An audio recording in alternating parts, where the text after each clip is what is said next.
Vio ya, yang sudah luar biasa tadi membakar semangatnya teman-teman. Sebelumnya kita berdoa dulu ya di agenda hari ini. Sebelum kita mulai, mari kita berdoa dulu. Semoga apa yang kita diskusikan, kita pelajari, diberikan kemudahan, kelancaran, keberkahan, sehingga nanti tesnya teman-teman diberikan hasil terbaik.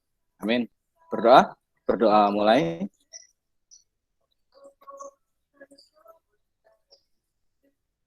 Amin. Ya, sebelumnya bismillahirrahmanirrahim. Assalamualaikum warahmatullahi wabarakatuh. Ya, teman-teman, ini saya berapa nih? Yang join berapa ribu orang nih? 26 ya. Gak apa-apa, kita mulai aja dulu. Ya, pada dasarnya tadi ada beberapa pertanyaan yang sempat saya simak ya sedikit di grup. Ada beberapa pertanyaan kaitannya sama lapis kostik, sama Likert skala 4 dan seterusnya. Nanti coba akan saya bahas secara general ya. Nanti teman-teman tesnya mana, karena setiap formasi bisa jadi beda-beda. Nah, nanti kita akan coba bahas secara global di awal. Oke, sebelumnya salam kenal teman-teman. Senang bisa ketemu teman-teman di kesempatan ini ya, di kondisi yang sebenarnya bisa dibilang kurang baik, tapi kita masih bisa sehat, masih bisa ketemu di sini. Itu adalah salah satu rezeki dan berkah yang luar biasa, sehingga kita manfaatkan waktu ini untuk sama-sama belajar. Oke, salam kenal, nama saya Hafid Rifki Adiatna, teman-teman bisa panggil saya Hafid. Ya, saya akan mendampingi langkah teman-teman dalam belajar kaitannya dengan materi sebelum kita bahas ya, yang kemarin. Wah, ini halo calon ASN. Ini calon ASN semua ya, karena teman-teman ini kalau ikut semua di sini berarti 70 orang dari sekian ratus ribu orang yang mau tes. Artinya teman-teman punya willingness, teman-teman punya keinginan yang kuat untuk bisa persiapan yang terbaik ya. Tadi sudah dikenalkan dengan Mbak Vio ya. Saya keseharian selain di YC menjadi penanggung jawab di sini. Di luar sana saya juga ada beberapa pekerjaan kaitannya dengan sebagai seorang konsultan ya di pemerintahan, di swasta gitu ya. Selain aktif sebagai dosen, karena saya backgroundnya ekonomi, di situ ada beberapa lembaga atau institusi pemerintah yang membutuhkan saya dan tim sebagai pendampingnya di sana. Saya juga mendampingi mereka. Artinya ilmu-ilmu yang kita bagikan, yang YEC bagikan kaitannya dengan persiapan atau bimbingan SKD ini memang kebanyakan saya dapat ilmunya justru dari lapangan. Karena pengalaman saya dari 2014 ada di mendampingi birokrasi, ya. Saya coba cari di birokrasi itu formulanya apa sih? SKD, SKB semacam ini, sehingga kita jadikan kurikulum untuk proses pendampingan teman-teman yang mau jadi calon ASN. Gitu ceritanya. Ya, nah, ini sekilas tentang saya aja, bahwa memang pekerjaan saya di luar kaitannya dengan pemerintahan adalah kurang lebih seperti itu. Nah, psikotes ini teman-teman, sebenarnya ya, kalau kita mau bicara psikotes secara umum, ya, mungkin ada yang sudah pernah psikotes yang benar-benar 100% penuh ya psikotesnya. Itu biasanya diselenggarakan dalam waktu 6 sampai 10 jam. Kalau psikotes full 6 sampai 10 jam. Isinya apa aja sih psikotes itu? Nah, ini coba saya berikan beberapa poin. Yang pertama tentang warteg tes. Ya, mungkin teman-teman udah banyak yang familiar ya dengan warteg tes ini, atau kadang di YouTube ada yang nge-review tes warung Tegal dan sebagainya. Nah, ya. Warteg tes ini biasanya isinya tentang ada kota-kota ya. Warteg tes ada dua, teman-teman. Ada warteg tes 8 sales dan warteg tes 16 sel. 8 dan 16. Sebentar saya matikan ini dulu. Nah, si tes warteg ini teman-teman diminta melanjutkan gambar. Ada kota gitu, berapa? 8 atau 16 tadi, diminta gambar sesuatu di situ. Itu tes warteg. Terus baum tes ini biasanya baum tes DAP sama HTP ini, baum tes itu kayak tes suruh gambar pohon ya, atau draw a tree. DAP itu draw a person. Kita gambar manusia, satu orang manusia, boleh laki-laki, boleh perempuan, tapi harus lengkap, profesinya apa, seragamnya apa, atributnya seperti apa, anggota badannya lengkap. Itu draw a person, DAP test. HTP itu house tree person test. Teman-teman suruh gambar manusia, tumbuhan, pohon-pohonan, sama rumah. Nah, tes ini, 4 ini, ya, dan beberapa tes di belakangnya itu bisa dilakukan atau biasa dilakukan dengan paper base. Artinya teman-teman harus harus gambar di sebuah kertas, dan itu nggak bisa dibuat skema atau sistem CAT tentunya. Ya, kecuali gambar terus difoto. Gambar di rumah terus difoto dikirimkan ke panitia, itu bisa. Tapi biasanya tes-tes paper base ini dilakukan di tempat bareng sama asesornya atau bareng sama psikolognya. Ya, yang kelima adalah IPPS ya. IPPS ini adalah Edward Personality Preference Schedule. Jadi teman-teman ini banyak yang bahasanya jadi macam-macam kalau di Indonesia kan. IPPS ini si Edward Personality ini namanya juga personality. Artinya yang dites adalah kepribadian, minat ya, atau bahasa lainnya kecenderungan karakter seseorang. Nah, ini yang tadi beberapa dari teman-teman tanya ya, ada yang pilihannya cuma AB aja, sekarang ABCD, bisa juga ABCDE, tapi kalau pakai skala Likert artinya ada yang setuju, sangat setuju, setuju, ragu-ragu atau biasa saja, tidak setuju, sangat tidak setuju. Macam-macam. Sebenarnya untuk asesmen intinya sama, yaitu tujuannya untuk ngetes kepribadian. Itu IPPS, Edward Personality tadi. Ya, ini bisa paper base, bisa CAT. Ya, untuk kepribadian ini bisa CAT juga. Jadi sangat-sangat mungkin nanti teman-teman tesnya IPPS ini dalam bentuk CAT. Kraepelin-Pauli test teman-teman pasti udah familiar ya, biasanya disebut juga sebagai tes koran. Nah, ada kertas besar gitu, terus ada angka, ya ada angka, terus teman-teman suruh menjumlahkan 5, 3, 8, 10 dan seterusnya, suruh cari penjumlahannya berapa. Kraepelin-Pauli. Sekali lagi ini hampir bisa dipastikan adalah tes paper base. Artinya sulit dibuat CAT. Terus Army Alpha Test. Nah, Army Alpha Test ini adalah salah satu tes untuk melatih atau mengetes daya ingat dalam instruksi sesuatu. Misalnya begini, contoh soal Army Alpha itu begini. Gambarlah sebuah persegi, sebuah segitiga, dan segi 5. Kemudian buatlah diagonal masing-masing dengan garis putus-putus dan tulis angka 5 pada segitiga, angka 6 pada segi 4, dan angka 7 pada segi 5. Kerjakan. Nah, jadi Army Alpha ini kita menerima instruksi satu kali, terus suruh melakukan pekerjaan itu, atau instruksinya itu suruh melakukan itu. Tidak ada repetisi, tidak ada pengulangan. Namanya Army Alpha Test.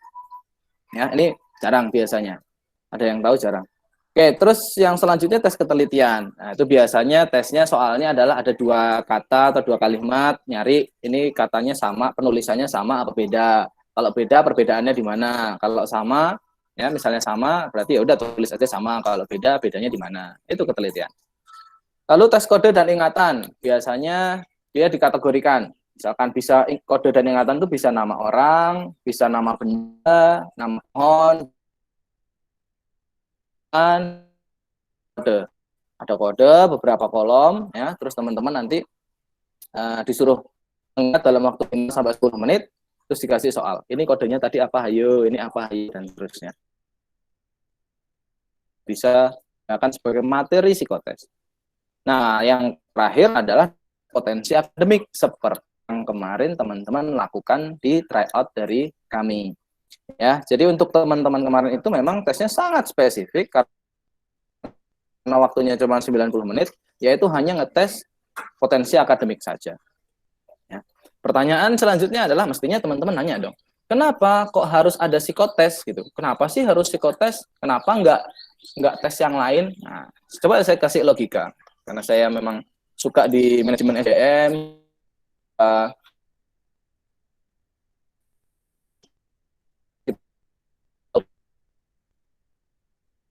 Memberikan nasihat sama mereka. Jadi intinya begini, anggap aja di sini ada sebuah kursi. Anggap aja ada sebuah kursi. Kursi ini harus diduduki oleh seorang staf atau karyawan. Ya, akan diduduki oleh seorang staf. Sekarang masih kosong. Sekarang belum ada isinya kursi ini. Ya, belum ada isinya. Ini katakanlah ini jadi PNS di Kemenak. Tadi ada pertanyaan tentang Kementerian Agama ya. Dia ada di Kementerian Agama sebagai apa ya misalnya? Sebagai dosen lah. Jadi dosen UIN gitu-gitu ya. Misalkan dosen UIN. Artinya Kemenak ini sudah ada apa? Sudah ada lowongan. Cuman belum ada orangnya. Nah, terus teman-teman datang nih. Misalnya dosen yang dibutuhkan 1 orang.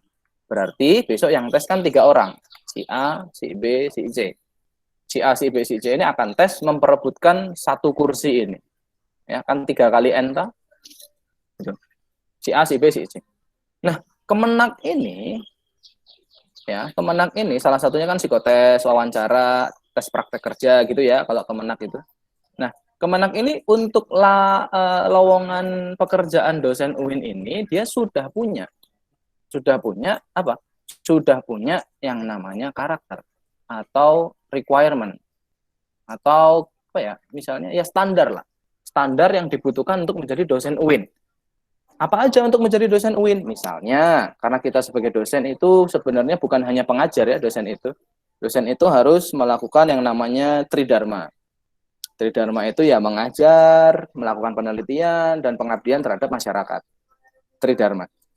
Nah, artinya sebagai seorang dosen perlu karakter, perlu standar orang-orang yang sosial, komunikasinya bagus, empatinya tinggi, ketelitiannya juga tinggi, dan seterusnya. Nah, karakter-karakter inilah yang dicari dari 3 orang pelamar ini. Yuk, dari A, B, C, siapa ya yang paling sesuai sama posisi ini? Bisa jadi si A, bisa jadi si B, bisa jadi si C. Nah, rata-rata instansi pemerintah yang buka lowongan CPNS dan ada psikotesnya, itu artinya mereka posisinya tidak hanya butuh skill akademis, tidak hanya butuh skill pengetahuan atau kognitif, tapi juga perlu skill yang lebih spesifik kaitannya dengan karakter seseorang. Itulah kenapa ada namanya tes psikologi atau skill test semacam ini. Kenapa harus dites? Sekali lagi, mereka mau cari orang yang karakternya pas sama budaya perusahaan atau value nilai yang dianut oleh instansi itu. Ya. Kalau teman-teman ada yang belajar dulu misalkan di ekonomi, misalkan kan orang HR atau human resource itu kata kuncinya cuma satu kalimat apa? Kita menempatkan ya. Kalau bahasa Inggrisnya adalah right man in the right place. Gitu kan? Seorang HR itu tugasnya cuma satu, menempatkan orang yang tepat di dalam posisi yang tepat. Kalau karakternya, misalnya ya karakternya pendiam, pemalu, nggak terlalu teliti, nggak terlalu tekun, nggak cocok nih jadi dosen. Artinya jangan sampai ditempatkan jadi dosen. Berarti ditolak. Kalau kaitannya sama CPNS berarti ditolak, jangan diterima.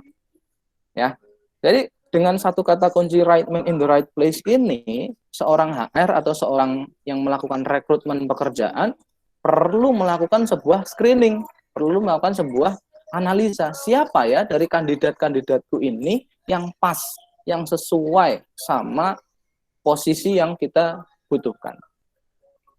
Ya, jadi yang penting teman-teman paham dulu bahwa psikotes ini ada maksud dan tujuannya. Intinya adalah mereka pengen menempatkan orang yang tepat pada tempat yang tepat. Right man in the right place.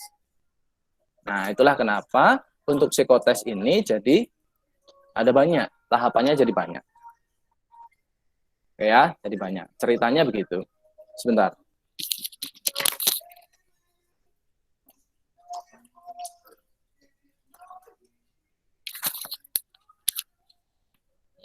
Oke. Oke ya, jadi dasarnya dulu bahwa psikotes ini sebenarnya adalah melihat teman-teman sesuai apa enggak sama formasi yang tersedia. Ya, biasanya psikotes itu lebih ke arah situ penilaiannya, bukan pinter-pinteran, bukan apa ya, jago-jagoan ngitung atau apa. Kecuali memang kompetensi itu penting di institusi yang teman-teman lamar. Gitu ya. Makanya saya bilang di awal, kalau psikotes yang full version, misalkan tidak terjadi pandemi, katakanlah, atau teman-teman pernah ada yang tes di sebuah biro psikologi, biasanya tesnya panjang. 6 sampai 8 jam, bisa ada yang 10 jam kalau ditambah LGD ya, leaderless group discussion atau focus group discussion itu biasanya bisa sampai 8-10 jam. Ini kalau full version. Ya, ini terkait dengan psikotes secara umum. Nanti kita boleh ya buka sesi tanya jawab nanti dipandu Mbak Vio. Nanti kita akan buka sesi tanya jawab. Misalnya teman-teman ada yang mau kaitannya dengan ini. Cuman agenda kita hari ini memang fokus bahas ke yang kemarin. Sekaligus saya coba nanti berikan beberapa beberapa tips untuk teman-teman mengerjakan soal-soal seperti kemarin, psikotes, tes IQ dan seterusnya. Oke ya. Itu kaitannya dengan psikotes. Dan kenapa pemerintah ataupun institusi melakukan psikotes. Oke. Kalau sudah, saya coba mulai masuk ke pembahasan.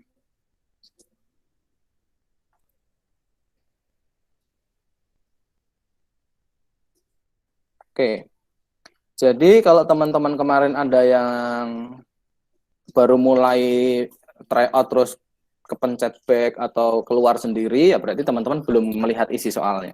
Tapi tadi kalau nggak salah udah dikirim ya sama tim, udah dikirim soalnya, nanti bisa dibaca-baca lagi. Intinya teman-teman, di dalam soal yang teman-teman kemarin kerjakan itu ada 9 sub bagian untuk materi TPA ini, tes potensi akademik, kaitannya sama psikotes ini. Ya, jadi ingat, TPA atau tes potensi akademik ini bagian dari psikotes. Tidak sama dengan. Psikotes sama dengan TPA enggak, tidak sama dengan. Tapi TPA ini adalah bagian dari yang namanya psikotes.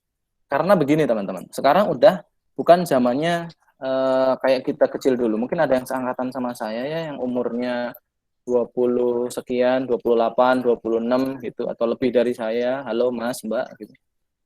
Seseorang ya, zaman dulu ketika saya masih SD itu diukur bakal pinter enggak, bakal sukses enggak, bakal hebat apa enggak, itu dia dilihat dari tes IQ-nya ketika dia SD.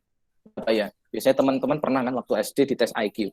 Seolah-olah kalau IQ-nya gede, itu pinter. Gedenya berhasil, sukses, dan seterusnya. Seolah-olah begitu. Ya. Kasihan dong, mereka yang IQ-nya nggak begitu bagus nilainya, terus seolah-olah terintimidasi bahwa aku tuh gagal, aku tuh produk reject, dan seterusnya. Kan nggak gitu. Nah, sering berjalannya waktu, ternyata terbukti. Tidak semua orang yang IQ-nya tinggi, gedenya atau masa depannya berhasil. Begitu pula sebaliknya. Tidak semua yang IQ-nya mepet 0 itu, mendekati 0 tadi misalnya, itu gagal, juga tidak semua. Artinya IQ ini bukan sebagai penentu seseorang forecast ke depannya, kemampuan ke depannya itu berhasil apa enggak. Nah, disitulah beberapa psikolog mencari pendekatan yang lain kaitannya sama IQ. Nah, ditemukan yang namanya bukan lagi IQ, tapi dalam satu diri seseorang diperkenalkan dengan istilah 8 multiple intelligence. Kalau nggak salah tulisannya gini ya, 8 multiple intelligence atau kecerdasan majemuk dalam diri seseorang. Nah, sebenarnya 8 hal inilah yang diteskan ke teman-teman besok ketika teman-teman psikotes dan wawancara misalnya. Ya. Jadi psikotes dan wawancara itu tugasnya hanya mengasesmen 8 multiple intelligence ini. Apa 8 multiple intelligence ini? Pertama tentunya yang tadi kayak IQ. Itu istilahnya namanya logika. Kecerdasan dalam berlogika dan angka, logika dan numerik. Itu satu kecerdasan sendiri. Lalu kecerdasan yang kedua diteskan juga di sini. Nih contohnya nih, ini kecerdasan tidak hanya logika ya, tapi dia bicara tentang bahasa. Karena kecerdasan seseorang yang nomor 2 setelah logika dan numerik adalah kecerdasan bahasa. Yang ketiga, dalam diri seseorang itu ada kemampuan dia untuk mengenal dirinya sendiri, mengenal dirinya suka apa, hobi apa, ya, makanan favorit apa, warna favorit apa, dan seterusnya, yang disebut dengan kecerdasan intrapersonal. Itu artinya ada di dalam diri. Lalu ada juga kecerdasan seseorang dalam berinteraksi dengan orang lain. Komunikasi, empati, memahami orang lain, bantuin orang lain. Itu ada kecerdasannya sendiri, kecerdasan sosial atau yang disebut dengan interpersonal. Jadi ada intrapersonal, ada interpersonal. Itu baru 4. Nah, lalu ada 4 lagi. Ya, biasanya yang kelima namanya kecerdasan visual. Bagaimana kemampuan seseorang dalam melihat geometris 2 dimensi, 3 dimensi, dan seterusnya. Itu visual. Ya, lalu ada namanya natural. Bagaimana kemampuan seseorang dalam menggambarkan kondisi alam. Biasanya natural ya, bukan natural. Nah, si orang-orang natural ini biasanya kalau kecerdasannya tinggi, dia cocok nih kuliah di jurusan IPA, kedokteran, dan seterusnya. Kalau nggak terlalu tinggi, jangan deh. Mending ikut kuliah di jurusan yang sosial-sosial aja. Ya, ada natural, ada kinestetik, atau kecerdasan gerakan. Yang terakhir ada musik. Nah, psikotes itu sebenarnya bisa ngetes 8-8-nya. Sebenarnya bisa. Tapi TPA seperti yang teman kerjakan di tryout kemarin itu sedikitnya sudah mewakili 4 hal. Pertama ini logika numerik teman-teman dites kan kemarin di TPA, terus bahasa juga dites di soal ini, ada silogisme, ada soal panjang kasus dan seterusnya. Visual biasanya soal-soal paling belakang ya, gambar ini dirotasi jadi yang mana dan seterusnya ya, dan seterusnya. Nah, ini kemarin sudah dites. Interpersonal dan interpersonal ini kemarin sudah dites, salah satunya di TKP misalnya. Dan ini besok bisa dites lagi di tadi IPPS tadi atau tes kepribadian. Tes kepribadian itu sebenarnya ngetes ini. Kecenderungan diri sendiri bersama diri sendiri dan kecenderungan diri sendiri dengan orang lain. Ini dites. Ya, biasanya jarang yang ngetes natural, ini kinestetik, musik ini jarang. Kecuali memang ada kaitannya sama pekerjaan-pekerjaan spesifik yang berhubungan sama natural, kinestetik, dan musik. Ya, itu dulu. Paling nggak teman-teman tahu bahwa psikotes ini ada tujuannya, yaitu right man in the right place. Apa aja komponen menentukan orang itu tepat atau nggak tepat masuk ke lowongan pekerjaan. Nah, ada 8 hal ini yang menjadi pertimbangan seorang asesor. Gitu ya, teman-teman ya. Oke. Saya akan coba bahas separuh jalan, tapi mungkin karena waktu yang membatasi kita, saya akan berikan teman-teman tipsnya, sekaligus contoh supaya bisa mengerjakan soal-soal semacam ini dengan lebih mudah, cepat, tepat, gitu ya. Nah, misalnya kita mulai dari nomor 1. Nomor 1, kalau nggak salah nomor 1 sampai 11, ini tipe soalnya sama, yaitu tentang analogi. Ya, tentang analogi. Artinya analogi di sini kita bicara tentang hubungan antar kata. Beton dengan semen. Itu hubungannya sama dengan titik-titik dengan tanah liat. Nah, kalau yang udah pernah ikut kelas saya, entah di TKP atau di TIU, biasanya saya sering menyinggung tips-tips semacam ini. Dulu ya pas SKD ya, banyak nih alumni kita. Nah, misalnya kayak beton. Jangan merah lah, biru aja. Misalnya, saya tulis beton, titik 2 semen. Nah, itu sama artinya dengan apa? Ya, ini sama artinya dengan apa? Titik 2 tanah liat. Gampang ya? Misalkan teman-teman mau catat boleh. Caranya, ya salah satu caranya kalau melihat soal analogi kayak gini, teman-teman maknai titik 2-nya ini. Titik 2-nya ini kita ganti.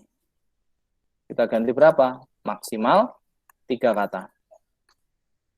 Contohnya, kalau sebelum kita ganti, kita kan bacanya beton titik 2 semen. Gitu ya. Nah, itu kita ganti titik 2-nya. Misalnya, titik 2-nya kita ganti beton. Titik 2-nya kita ganti berbahan. Berbahan dasar semen misalnya. Beton itu kan dalamnya ada semen, ada besi rangka dan seterusnya.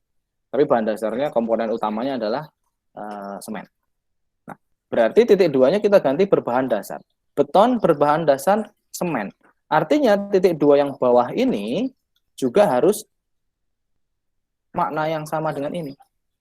Ya, beton berbahan dasar semen. Yang bawah titik-titik berbahan dasar tanah liat. Titik-titiknya apa? Nah, gampang ya kalau di sini bata berbahan dasar tanah liat. Tuh ya. Itu nomor 1. Kita coba 3 soal 4 soal aja ya tentang ini karena mudah. Next, Argentina titik 2 peso. Nah, Argentina ini nama negara. Peso apa peso? Peso yang ada di dapur itu ya, bukan itu pisau. Oke. Argentina peso. Artinya ini titik 2-nya kita mana apa? Memiliki mata uang. Ya, peso itu kan mata uang. Ya. Sehingga urutannya apa? Urutannya harus negara dulu, baru mata uang. Negaranya di sebelah kiri, mata uangnya di sebelah kanan. Yang mana nih? Italia, euro. Italia, negara, euro, mata uang. Boleh ya? Italia memang mata uangnya euro misalnya. Jerman, Dutch. Nah, bukan ya bahasa ya ini ya. Inggris, Irlandia, bukan. Ini historis aja ikatannya. Turki dan Ankara. Ini nama kota ya. Nama kota kan ini di Turki ya. Brunei Darussalam, Sultan. Ini pemimpinnya yang ada di sana. Ya. Gampangnya negara sama mata uang. Titik duanya diganti memiliki mata uang apa gitu. Next. Sama kayu titik 2 pohon, emas titik 2 apa? Oke. Kayu pohon. Apa dong? Emas titik-titik. Kayu ini apa? Apa hubungan kayu sama pohonnya? Salah satu bagian ya. Kayu ini salah satu bagian. Misalnya, kayu salah satu bagian pohon. Berarti emas salah satu bagian dari yang lain. Salah satu bagian dari apa? Emas salah satu bagian dari perak. No. Emas salah satu bagian dari logam. Bisa jadi. Emas salah satu bagian dari mahal. No ya. Emas salah satu bagian dari cincin. Aneh ya. Bisa sih aneh. Emas salah satu bagian dari perhiasan. Nah, antara yang mirip-mirip antara logam dengan perhiasan. Terus pilih yang mana? Nah, sekali lagi ini tesnya adalah tentang analogi. Berarti kita cari hubungan yang lebih mirip. Hubungan yang lebih mirip yang mana? Misalnya, ya antara ini kayu, pohon. Kayu salah satu bagian dari pohon, emas salah satu bagian dari logam, ya golongan logam. Oke, satu lagi boleh. Kapal titik 2 buritan, burung titik 2 apa? Buritan ini apa ya? Buritan ini artinya adalah tempat atau bagian belakang kapal. Itu buritan. Kapal titik 2 buritan. Buritan tadi apa? Tempat di belakang kapal. Nah, kapal, apa hubungannya kapal sama buritan? Nah, berarti kapal apa ya? Terdiri atau di bagian belakang terdapat buritan. Gitu kan? Kapal di bagian belakang terdapat buritan. Kalau burung, ini burung hewan ya, bukan burung yang lain ya. Burung di bagian belakang terdapat apa? Bagian belakangnya burung. Ekor. Ekor ya. Oke. Ini soal tentang analogi. Nanti saya akan coba yang lain caranya sama ya, di skip. Nanti saya kirim pembahasan fullnya untuk teman-teman. Sama, cara mengerjakannya sama, tips and triknya sama. Sebelum kita masuk ke aljabar, Mbak Vio, ada yang tanya di chat mungkin? Karena saya belum bisa buka chatnya. Oke, ini ada beberapa yang tanya. Ini dari, yang pertama dari Kak Khairul Amri. Boleh bantu jelaskan psikotes khusus dengan metode Likert skala 4, Pak, dan bagaimana cara mendapatkan nilai terbaik dari pola tersebut? Terus yang kedua masih dari Kak Khairul Amri. Boleh bantu jelas, oh ini sama ya Kak ya? Dan bagaimana cara mendapatkan nilai terbaik dari pola tersebut untuk formasi penyusun program anggaran atau perencanaan? Itu dari Kak Khairul Amri. Kemudian dari Kak Gadis Bali, Kak, maaf mau bertanya, itu yang ditulis memang nggak masuk ke layar ya? Yang mana ya, Kak? Yang nggak masuk ke layar. Mungkin Kak Gadis Bali boleh tolong diketikkan lagi yang lebih jelas, yang lebih spesifik. Mungkin begininya kali. Jadi apa bisa diatur kan di pojok kanan bawah itu teman-teman bisa atur tampilan layarnya. Jadi ini. Ini ini saya ya ini loh. Nih ada layout. Nah layoutnya ini bisa diubah-ubah sama teman-teman. Ya, teman-teman pastikan pilih yang sidebar. Kalau pilih sidebar, teman-teman bisa ngelihat saya nulis apa. Tapi kalau enggak sidebar, ya, hanya bisa ngelihat muka saya. Ya, nanti dikira lagi video callan nanti malahan ya. Nah, oke. Ya, jadi pastikan layoutnya dipilih, di change layout, pastikan yang sidebar. Pastikan yang sidebar. Oke. Ada lagi nggak, Mbak? Belum ada. Mungkin bisa ada yang mau ditanyakan sekalian karena ini ada nih. Ini punya saya ada tuh Mbak tulisan narasumber. Oh ya ada ya. tinggal diganti sidebar-nya. Oke, thank you. Sementara itu dulu aja Sementara itu ya. Iya. Oke, ya terima kasih. Ya saya singgung sedikit aja untuk Likert scale kaitannya dengan penilaian ya untuk teman-teman yang psikotesnya menggunakan Likert itu sebenarnya tesnya ujung-ujungnya tes kepribadian kok. Saya yakin itu tes kepribadian. Hanya aja tes kepribadian itu ada dua hal. Pertama ngetes benar-benar kepribadian, yang kedua tentang minat.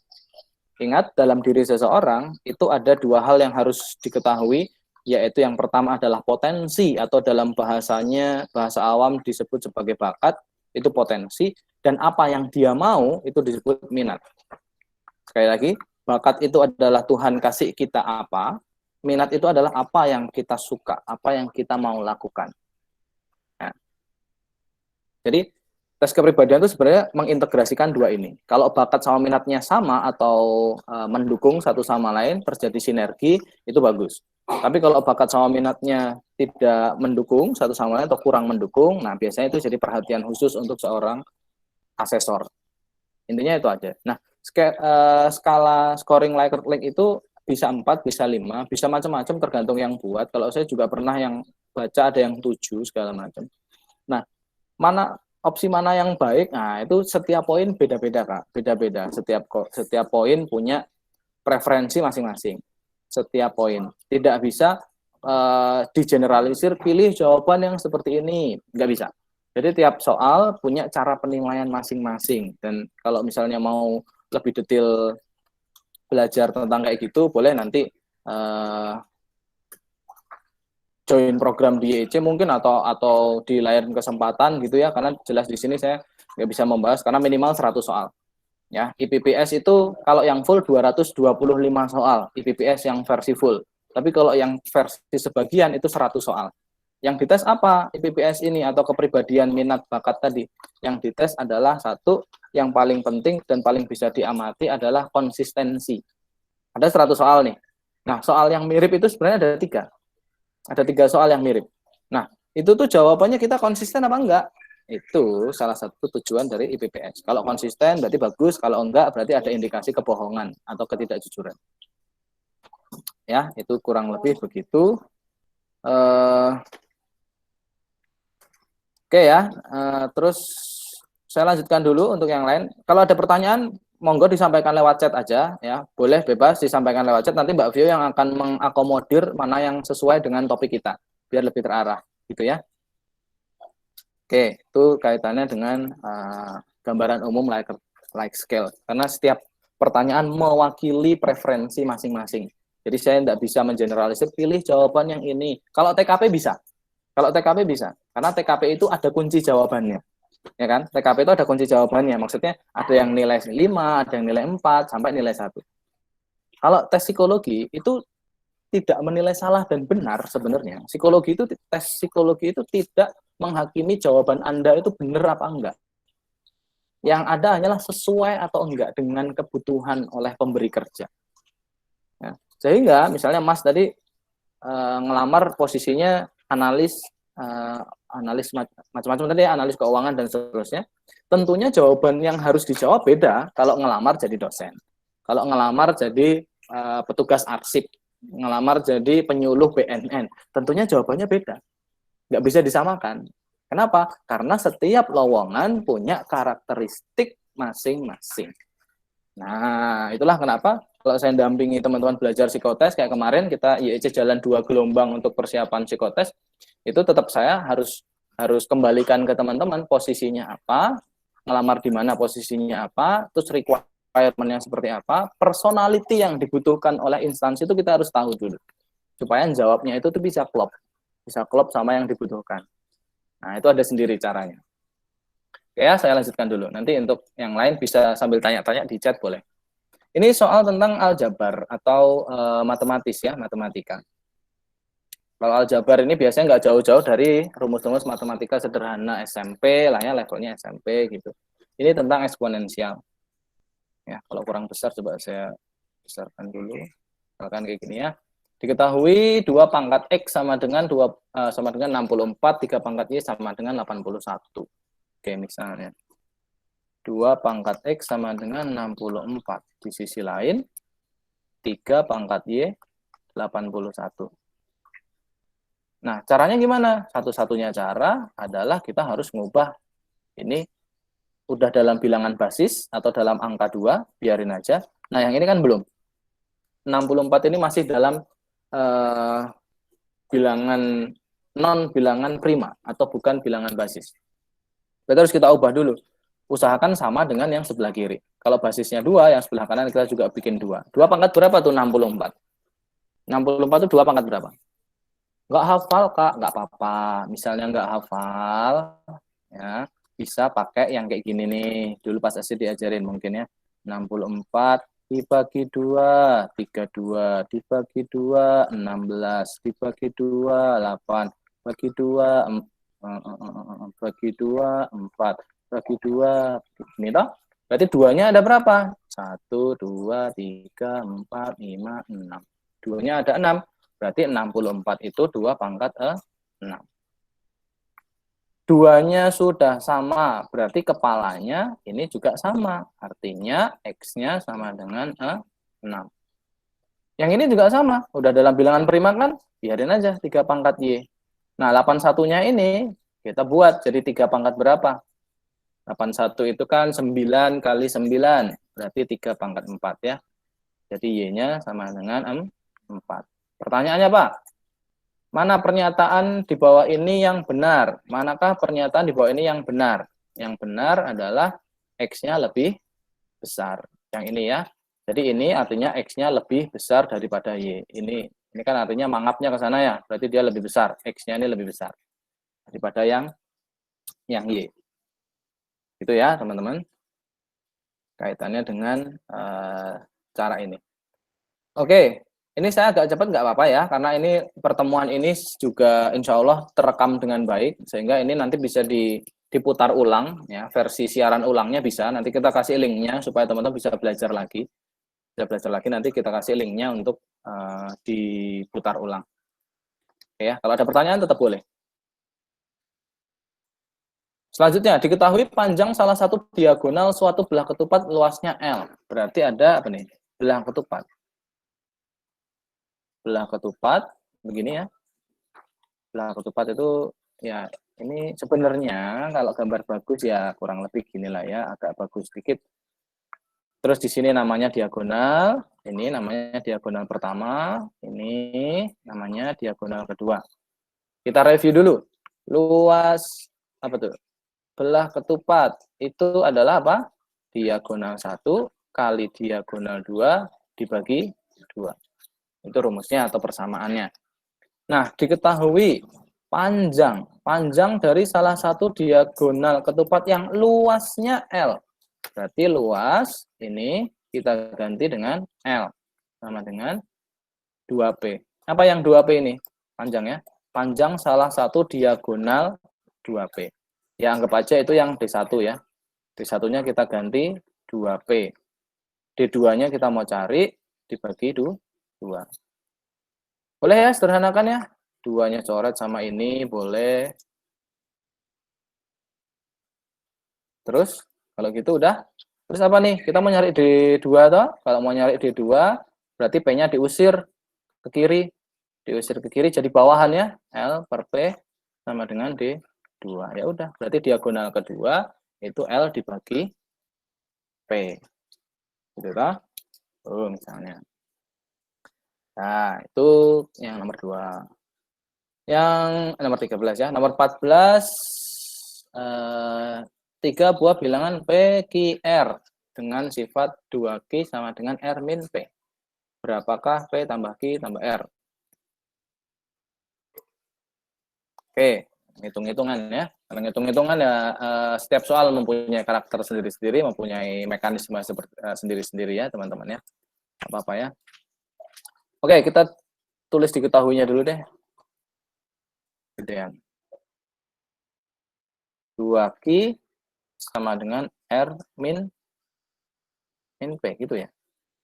Terus kita mau cari P tambah Q tambah R-nya berapa. Nah, ini nggak ada angkanya. Nggak apa-apa.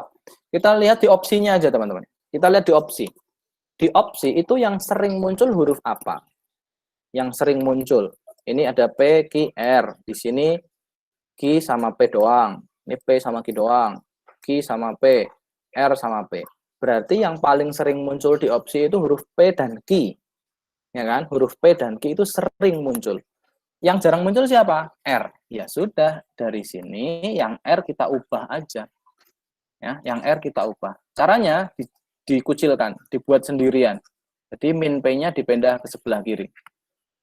2Q-nya tetap, awalnya minus P ya, dipindah ke sebelah kiri jadi plus P, itu sama dengan R. Ingat, kita sedang mau mengucilkan si R dengan mengubah min P-nya. Nah, lalu kita ubah nih dia. P tambah Q tambah R. P ya biar P, Q ya biar Q. Nah, R-nya yang ini kita ganti ini. Ini kan sama dengan R. Ya. Sehingga R-nya kita ganti. 2Q ditambah P. Buka titik jos kurungnya. P tambah Q tambah 2Q tambah P. Ya. Antara P sama P dijadikan satu ya. 2P plus yang Q dengan Q dijadikan 1 plus 3Q. Selesai. 2P ditambah 3Q. Gitu ya. Nah, itu soal lanjutnya masih boleh. Ya, itu soal tentang substitusi yang tadi. Yang ini pun juga soal tentang substitusi. Ya, tentukan A banding B. Ya. Jadi perbandingan tuh boleh nulisnya begini, A banding B boleh. Tapi kalau saya sih lebih suka banding itu nulisnya begini, A banding B. Ini juga boleh. Atau perperan. Ya. Tentukan A banding B. Ya udah, kita mau nyari A per B kan. Jika A-nya 3/8. Berarti A ini kita ganti jadi 3/8. Per-nya tetap per. Lalu B-nya kita ganti berapa? 11/30. Ya, kata guru matematika SD dulu, kalau ada soal perperan bertingkat-tingkat gini, kita bisa ubah. Yang atas biarin aja, yang bawah dibawa ke atas, tapi diubah. 30-nya di bawah jadi di atas. 11-nya di atas jadi di bawah. Ini ya, teman-teman. Oke.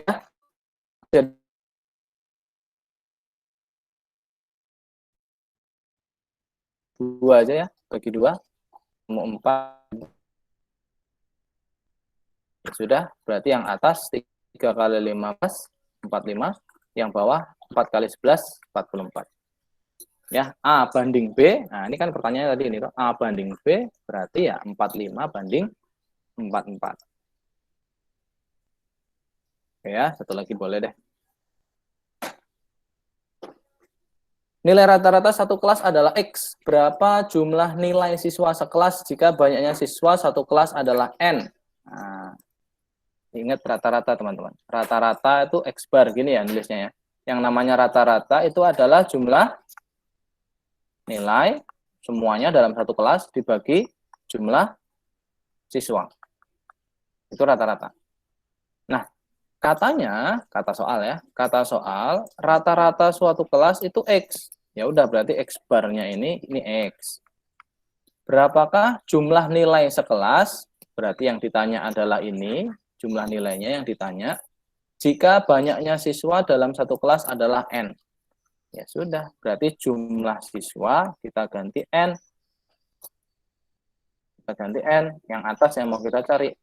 Jumlah nih, nilai. Gampang ya? Tinggal kita ubah ini ke sini. Jadi, N kali X itulah jumlah nih nilai. Oke ya? Oke. Ini tentang perhitungan. Ini soal perhitungan. Nah, yang lain juga kaitannya dengan soal seperti ini. Ini NX ya berarti ya. Oke, next. Ini soal perbandingan. Oke, ini juga sebenarnya saya udah bikin semua pembahasannya untuk teman-teman dalam bentuk video juga ya. Nanti bisa saya kirim.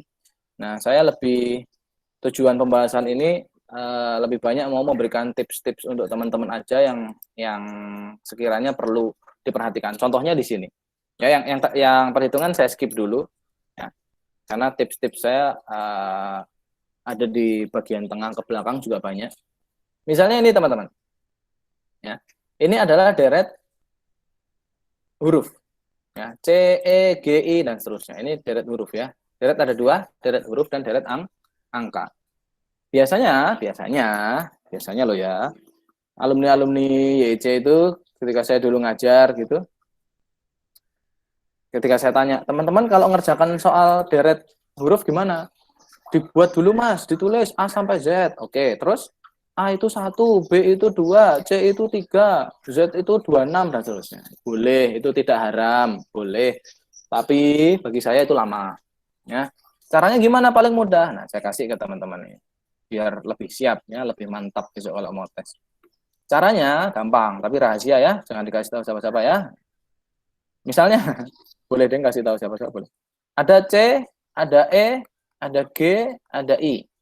Selanjutnya apa? Apa? Gampang. Begini teman-teman caranya. Saya nggak tulis, tapi harapannya teman-teman ingat. Ketika ada deret apapun itu, mau deret huruf, mau deret angka, kok yang diketahui cuman 4 kayak gini. Cuman 4 hal atau 4 angka, 4 huruf kayak gini. Ya, diketahui cuman 4 atau 5. Itu hampir bisa dipastikan deretnya hubungannya itu sama sebelahnya. Nih, sama sebelahnya itu gini maksudnya. Kalau yang diketahui berapa tadi? 4 atau 5, hampir bisa dipastikan hubungannya sama sebelahnya. Enggak lompat. Karena kalau lompat belum nemu polanya. Ya, rahasia ya itu ya. Oke. Terus ini, cara ngerjakannya biar mudah. Nah, gampang aja. C ke E itu ngelewati huruf apa? Untuk C ke E. Ngelompati huruf D. Ya, kan C, D. E ke G. Lewati huruf F. G ke I. Ngelewati huruf H. Nah, sehingga teman-teman bisa bacanya begini. C. Misalnya hijau deh. C, D, E, F, G, H, I. Berarti selanjutnya di bawah sini siapa? Pinter. Di sini pasti C. Terus di atas K. Lagi, berarti ngelompati L, di sini yang M. Oke ya. Jadi cara paling gampang mutakhir dan cetar membahana adalah dengan ditulis aja jujur siapa yang dilompati ditulis aja ya, siapa yang dilompati ditulis aja di situ. Terus teman-teman tinggal melanjutkan. Jadi nggak perlu tuh nulis C itu kan 3, E itu 5, G itu 7, I itu 9. Berarti selanjutnya 11. A, B, C, D, E, F, G, H, I, J, K. Nggak perlu gitu lagi sekarang. Ya, cukup ditulis yang dilompati apa. Kita coba aplikasikan ke soal selanjutnya ya. Nah, ini deret angka. Nanti kita coba yang huruf dulu lah ya. Kalau mana huruf? Ada nggak ya? Ini misalnya.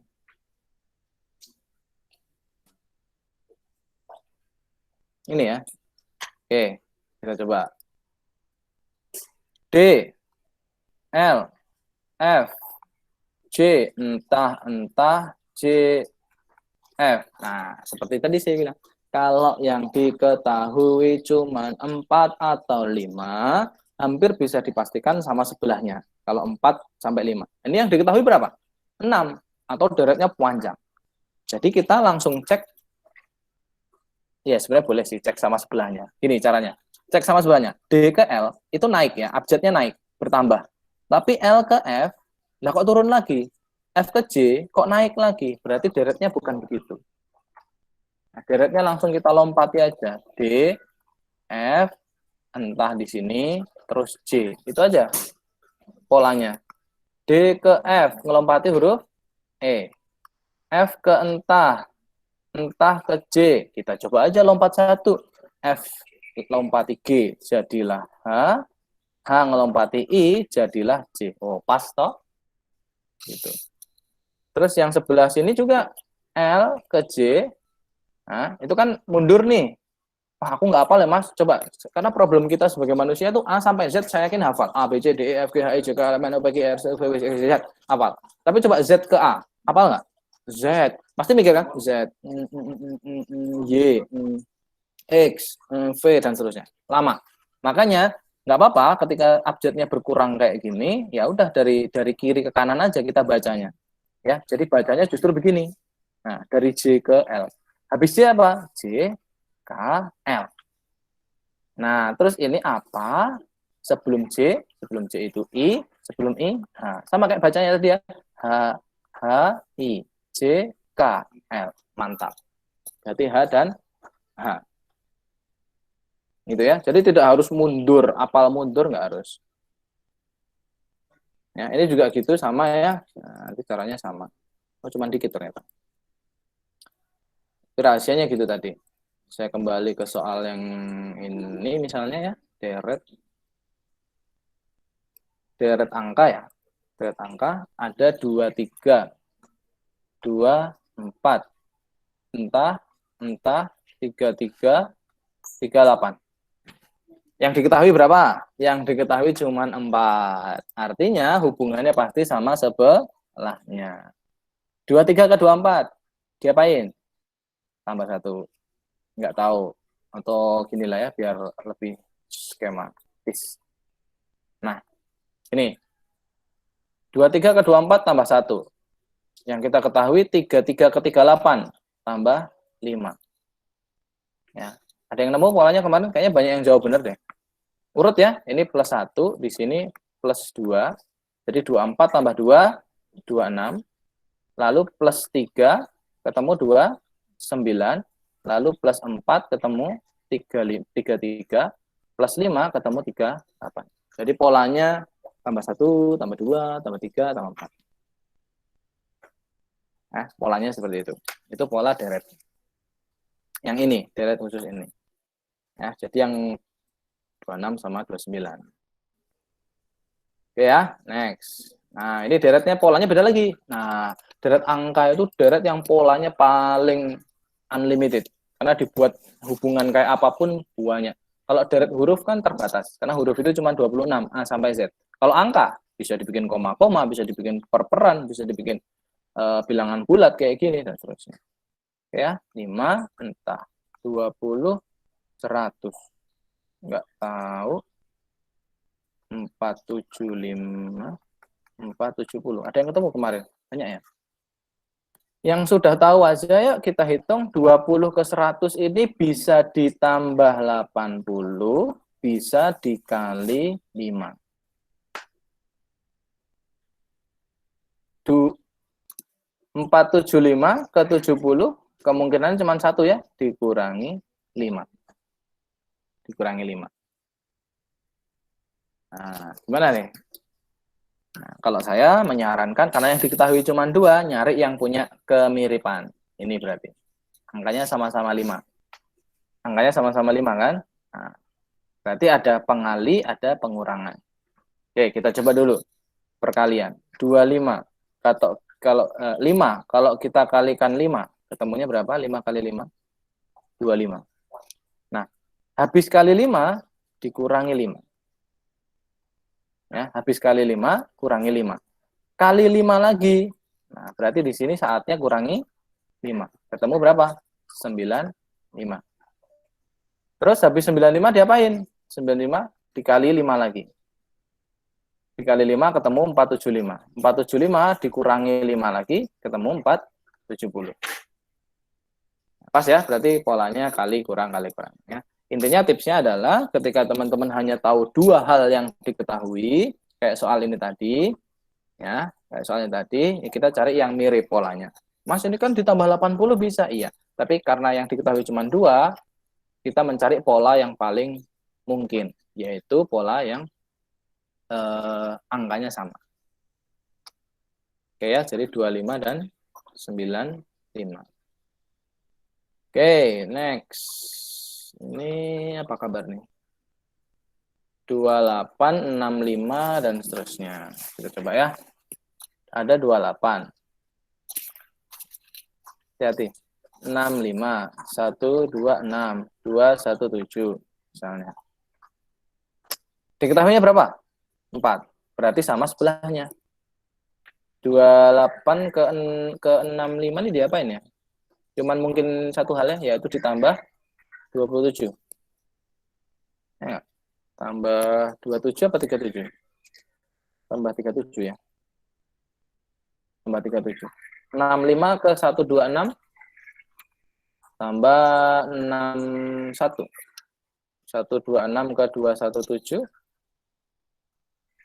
Buntutnya 1 ya. 7 kurang ini 1. 9. Plus 91. Nah, di sini berapa nih yang ditanyakan? Nggak ada pola ya? Nggak ada pola. Kalau nggak ada pola kita turunkan.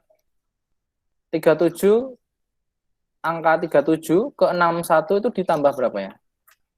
Tambah 24. 61 ke 91 ditambah 30. Nah, ini baru ada pola. Oh, ini ke sini tambah 6. Berarti 30 ini kita harus tambah 6 dulu. Ketemu berapa? Ketemu 36. Terus 36 ini baru kita gunakan untuk penambah yang di atas. 91 ditambah 36. Berapa? 127 ya.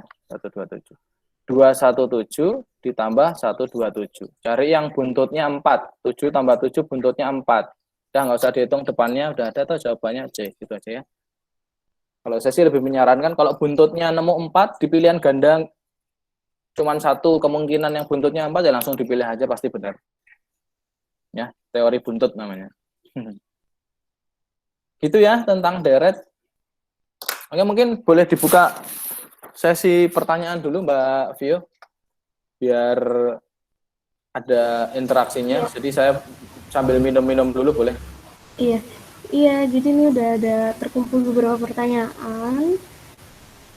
Mungkin nanti bisa dibantu jawab ya Mas Hafid ya. Yang pertama dari Adnan Ismail, yang konsisten tuh kayak gimana dan yang tidak konsisten tuh kayak gimana? Ini tadi Pak Adnan bertanya dalam konteks pembahasan yang mana ya Pak Adnan? Boleh lebih dijelaskan lagi? Kemudian ada pertanyaan dari Kak Laili Ardia, Kemenak besok pakai tes Papsikostik skala Likert skala 4 skala. Setahu saya selama ini Papsikostik memilih satu dari 2 pilihan jawaban. Apakah ada triknya? Ini Kak Faiza juga sama bertanya tentang tes Papsikostik. Mungkin bisa dibantu jawab Mas Hafid. Kemudian ini dari Kak Carpediem bertanya, Kak, apakah semua soal BAUM sama? Tentang perintah menggambar pohon monokotil atau dikotil ya kalau tidak salah. Bagaimana tips supaya gambar kita mendapat nilai yang baik untuk tes BAUM, DAP, HTP, dan warteg? Kebetulan instansi yang saya lamar ada tes-tes tersebut untuk SKB psikotesnya. Oh, Kak Adnan tadi tanya yang di bagian IPPS yang skala Likert ya. Oke, Kak. Oke. Ya, oke, thank you. Ya, untuk pertanyaan dari teman-teman ini lebih banyak ke paper base ya, tesnya ya, paper base. Artinya paper base itu kayak tadi yang draw a man, draw a person ya, DAP ya, draw a person, terus tes tentang draw a tree, macam-macam. Itu kan basisnya adalah menggambar menggunakan kertas, terus difoto, terus dikirim ke teman-teman. Nah, untuk instruksi, ya hampir semua, saya katakan hampir semua karena ada beberapa yang anomali. Hampir semua psikotes itu instruksinya sama. Hampir semua psikotes instruksinya sama. Artinya, kalau gambar pohon atau baum ya, baum tes, kalau gambar pohon, itu ya sama. Harus pohon yang berkambium, ada akarnya, ya harus tumbuhan yang berkayu lah intinya. Nggak boleh pohon pisang, gitu nggak boleh ya. Pohon-pohon yang batangnya tidak apa namanya padat gitu nggak boleh. Nah, itu sudah ada patennya sendiri teman-teman. Kalau background ya, kalau ada teman-teman yang backgroundnya psikologi mungkin bisa lebih detail cerita bahwa tes psikologi itu memang sudah dirancang supaya jawabannya spesifik. Ketika misalnya kan begini, logika sederhana itu misalkan begini, teman-teman silahkan gambar pohon apa? Bebas. Nah, ketika gambar pohon bebas, teman-teman tidak diarahkan menggambar pohon yang seperti apa, artinya instruksinya yang keliru, bukan teman-teman. Ketika teman-teman saya sekarang minta, yuk teman-teman hari ini, saat ini juga tolong gambar pohon. Ada yang gambar pohon mangga boleh, pohon pisang boleh, pohon kelapa boleh, dan seterusnya. Nah, Ketika gambarnya teman-teman itu banyak, beragam, yang kesulitan saya sebagai asesor. Kenapa? Karena saya nggak bisa membandingkan esensi dari pohon mangga dibandingkan dengan esensi pohon pisang. Mungkin ada beberapa yang gambar pohonnya pohon ini, pohon apa? Yang kecil itu apa namanya? Yang kecil itu namanya pohon apa sih namanya? Bukan. Yang tanaman dikerdilkan itu loh. Bonsai. Nah, bonsai. Nah, itu esensinya jadi berbeda. Nah, itulah kenapa instruksinya harus spesifik. Harus spesifik sehingga dalam mengerjakan teman-teman bisa arahnya ke situ. Nah, terus kalau pertanyaannya to the point itu gimana caranya biar nilainya bagus? Ya satu, tentunya teman-teman sebelum tes harus tahu dulu gambar apa. Saya mau gambar pohon kelapa. Boleh nggak gambar pohon kelapa? Harus dites dulu. Harus dicek dulu. Saya mau bikin pohon mangga. Boleh nggak bikin pohon mangga? Tahu saya boleh. Pohon mangga boleh. Yang ada buahnya boleh lah. Mau bikin pohon mangga. Ya latihan gambar pohon mangga dari sekarang. Gambar pohon mangga dari sekarang. Komponen tips dari saya ya. Semua bagian dari tumbuhan itu harus terlihat detail. Ya daun, ya ranting, ya dahan, ya batang, ya akar itu harus terlihat dengan detail. Harus terlihat dengan detail. Terus posisi juga, ya posisi gambarnya itu sebaiknya di mana? Di tengah, apa di atas, apa di bawah? Terus posisi akarnya di mana? Terus gambar komplemennya harus seperti apa? Itu teman-teman harus perhatikan. Harus perhatikan. Saran saya itu tadi, saran saya adalah latihan gambar pohon, apa yang dimau digambar pohonnya, mulai sekarang latihan. Terus kalau udah, nanti teman-teman lihat posisinya. Misalnya, saya hari ini nggak bawa contohnya, tapi intinya begini. Anggap aja ini sebuah kertas, ya kertas ini. Terus kalau gambarnya, ya, misalnya teman-teman gambar pohon, anggap aja ini gambar pohon ya. Anggap aja gambar pohon kayak gini misalkan. Misalkan gambar pohon kayak gini. Nah, terus ini detail ya, ini ada rantingnya, ada daunnya, ada macam-macam di sini gitu, ada buahnya macam-macam. Udah detail lah. Nah, biasanya yang jadi penilaian tidak hanya objeknya. Tidak hanya objek ini aja yang jadi penilaian utama, ya. Tapi yang jadi penilaian adalah posisi. Posisinya ini bawahnya ada space kosong. Kenapa space kosong? Terus kanan kirinya gimana? Terus ukurannya gimana? Dikasih satu folio atau kertas A4 ini dimanfaatkan berapa persen? Nah, itu ada penilaiannya sendiri-sendiri, teman-teman. Ya, ada penilaiannya sendiri-sendiri dan ada komponennya sendiri-sendiri. Selain yang biasa dibahas di buku-buku.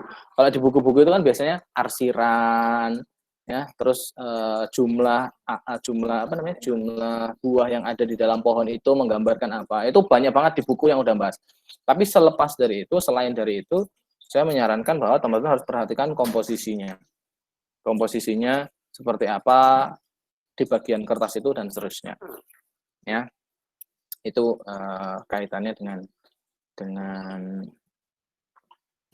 tes gambar ya, gambar. Oh ya, tes gambar ini tidak tidak ngetes bagus dan enggaknya ya, bagus dan enggaknya dalam gambar enggak ngetes di situ. Tapi esensinya, lebih ke esensinya. Bukan berarti yang pintar ngelukis nilainya bagus ya enggak. Bukan gitu. Ya, nanti harapan saya silakan teman-teman latihan. Latihan untuk mengerjakan itu. Oke ya. Oke. Terus jam 2:30 ya. Oke, saya lanjutkan sebentar kaitannya dengan soal yang kemarin, karena soal CAT yang sangat-sangat mungkin dilakukan itu kalau besok teman-teman ada tulisannya CAT psikotes. Nah, misalnya teman-teman psikotesnya CAT, itu kemungkinan adalah TPA kayak gini, TPA kayak yang kiri ini, atau IPPS yang dimasukkan IPPS atau tadi ya kepribadian dan minat yang dimasukkan ke dalam platformnya atau medianya online. Ya, biasanya kalau psikotes kok dia ngomongnya CAT nggak jauh-jauh dari sini, karena nggak mungkin kan gambar atau tes warteg online nggak mungkin. Ya itu tadi paling mungkin adalah teman-teman suruh motret gambarnya terus dikirim, foto kirim, foto kirim. Tapi ada kelemahannya. Foto kirim ada kelemahannya. Apa kelemahannya? Bisa pakai joki ya, bisa minta tolong orang lain untuk gambarkan. Ya, bisa itu. Tapi kalau teman-teman tesnya gambarnya itu di lokasi, kayak kemarin saya dapat info dari alumni YEC yang daftar di PNN ya. PNN tapi dia data analis, itu tesnya 4 jam kalau nggak salah, 4 jam di lokasi tes. Nah itu sangat-sangat mungkin untuk gambar manual ya, bukan dikirim kayak gitu-gitu, itu sangat mungkin. Tapi kalau masih tulisannya CAT gitu, hampir bisa dipastikan CAT ini arahnya ke TPA atau IPPS. Kemenak tuh biasanya, Kemenak tuh tulisannya kan psikotesnya kebanyakan CAT. Nah kalau CAT itu dia yang mungkin diteskan di saat hari H adalah TPA dan IPPS. Ya, saya dampingi juga nih beberapa dari Kemenak yang menjadi dosen tadi, harus latihan micro teaching, latihan wawancara, latihan psikotes, itu saya dampingi benar-benar arahkan lah supaya nanti bisa sesuai dengan apa yang ditargetkan. Oke, gitu ya. Ini saya coba skip dulu yang penting-penting aja ya, teman-teman. Atau kita ini aja ya, kita buka sesi pertanyaan yang agak panjang aja Mbak Vio kali ya. Iya. Iya, nanti dibuka sesi pertanyaan yang agak panjang ya. Di akhir sesi nanti mungkin ya. Oke. Nih soalnya ada yang minta soal selanjutnya. Wah, pemburu FX. Wadidaw. Oke. Terima kasih sarannya sama-sama ya. Intinya niat saya sebenarnya di sini adalah memfasilitasi aja teman-teman ya. Sebelum saya lanjutkan, ketika saya ingatkan lagi kalau ada pertanyaan silakan disampaikan di chat ya, silakan disampaikan di chat. Yang jelas di sesi kali ini niat saya dan teman-teman tim dari YEC satu, yaitu bagi teman-teman yang belum pernah psikotes paling enggak tahu dulu apa sih tes psikotes itu. Tadi saya sampaikan di depan, tahu dulu. Yang kedua, harapannya kalau sudah tahu teman-teman bisa prepare, bisa persiapan. Persiapan tuh caranya banyak. Bisa baca buku, ya, bisa nanya sama orang yang sudah pernah tes, bisa nanya psikolog gitu. Ya, bimbingan ke YEC itu hanya salah satu solusi atau salah satu pilihan yang bisa teman-teman akses. Di luar sana banyak. Artinya sesi ini bukan 100% mengprospek teman-teman ya, saya mau jualan sesuatu ke teman-teman, enggak. Terlepas nanti dari teman-teman ada yang mau les sama kami atau ada yang butuh pendampingan dari saya dan tim, ya itu monggo. Tapi yang jelas niat saya dan tim hari ini adalah membagikan pengalaman kami supaya harapannya teman-teman tuh siap ya, lebih siap aja gitu. Oke. Terus tadi kalau nggak salah di awal ada yang bilang soal-soal di akhir itu bikin ngantuk gitu ya. Soal di akhir-akhir bikin ngantuk, terutama yang soal cerita. Nah, justru saya pengen pengen bahas soal cerita. Kalau gambar banyak yang udah bener ya. Soal cerita itu, nah kayak gini. Saya kasih rahasia deh buat teman-teman yang jarang dibahas sama orang lain. Nah, misalkan kayak gini nih teman-teman. Soal SKB psikotes penalaran analitis atau biasanya dikenal dengan logika formal atau logika penalaran dan seterusnya. Ya. Misalnya ada soal-soal kayak gini. Ya. Ini materinya ini biasanya saya kasih di kelas bimbingan. Ya. Cuman kalau di sini diperlukan, nggak apa-apa saya share beberapa caranya. Ada beberapa tips, beberapa jurus, tapi saya kasih satu jurus. Intinya soal penalaran analitis, kayak gini, penalaran analitis, itu ujung-ujungnya ada dua yang ditanyakan. Ada dua jenis gitu aja deh. Ada dua jenis. Yaitu penalaran analitis untuk mencari urutan atau mencari kesimpulan. Maksudnya apa sih? Nah, kita lihat soal yang sebelah kiri. Kejujuran S tidak sebaik D. Terkadang M kurang jujur, tapi sesungguhnya dia masih lebih jujur daripada ini. Ada yang suka bohong, ada yang suka jujur, dan seterusnya. Siapakah di antara mereka yang paling jujur? Kalau ngomongin jujur tidak kayak gini, lebih jujur daripada temannya. Artinya soal ini adalah tentang, betul, tentang mengurutkan. Ya. Ingat ada dua jenis soal dalam penalaran, soal mengurutkan dan soal menyimpulkan. Ya, tip yang kiri ini nomor 67 ini adalah soal mengurutkan. Soal mencari kesimpulan gimana? Nah, soal mencari kesimpulan yang ini misalnya atau yang lebih ekstrim lah. Nah, ini mencari kesimpulan. Ya, lembaga pelatihan buka 6 hari. Ya, ada seni ini. Nah, ini nggak ngurutkan apa-apa, ya nyusun jadwal sih, tapi dia mencari kesimpulan aja. Ya, soal mengurutkan tuh biasanya siapa maju duluan, siapa maju belakangan, siapa paling pinter, siapa paling ceroboh dan seterusnya. Ya, itu mencari kesimpulan. Ini juga Tom Haji sama apa nih kasusnya? Jerry ini kan dia mencari kesimpulan, bukan mencari urutan. Ya. Jadi cuma ada dua tipe, teman-teman. Cara ngerjainnya sama enggak? Ya beda. Ya, jurusnya ada banyak, kalau saya kasih di kelas, saya kasihnya satu aja yang sekiranya bisa membantu teman-teman. Kita kembali ke soal mengurutkan tadi ya. Nih, saya kasih contoh satu, saya yakin teman-teman mengerjakan soal selanjutnya pasti bisa. Pasti. Oke, kita coba ya. Kejujuran S tidak sebaik D, dan seterusnya. Nah, kalau teman-teman bikinnya begini, kejujuran S tidak sebaik D, berarti D-nya lebih besar. M terkadang kurang jujur, tapi lebih jujur daripada R. Nah, kalau teman-teman pakainya kayak gini, boleh sih. Tapi lama dan sering salah gitu. Kalau saya nggak menyarankan pakai yang caplok-caplokan gitu. Ya. Saya punya metode namanya metode garis relatif. Ya, bikin aja garis. Ini misalnya red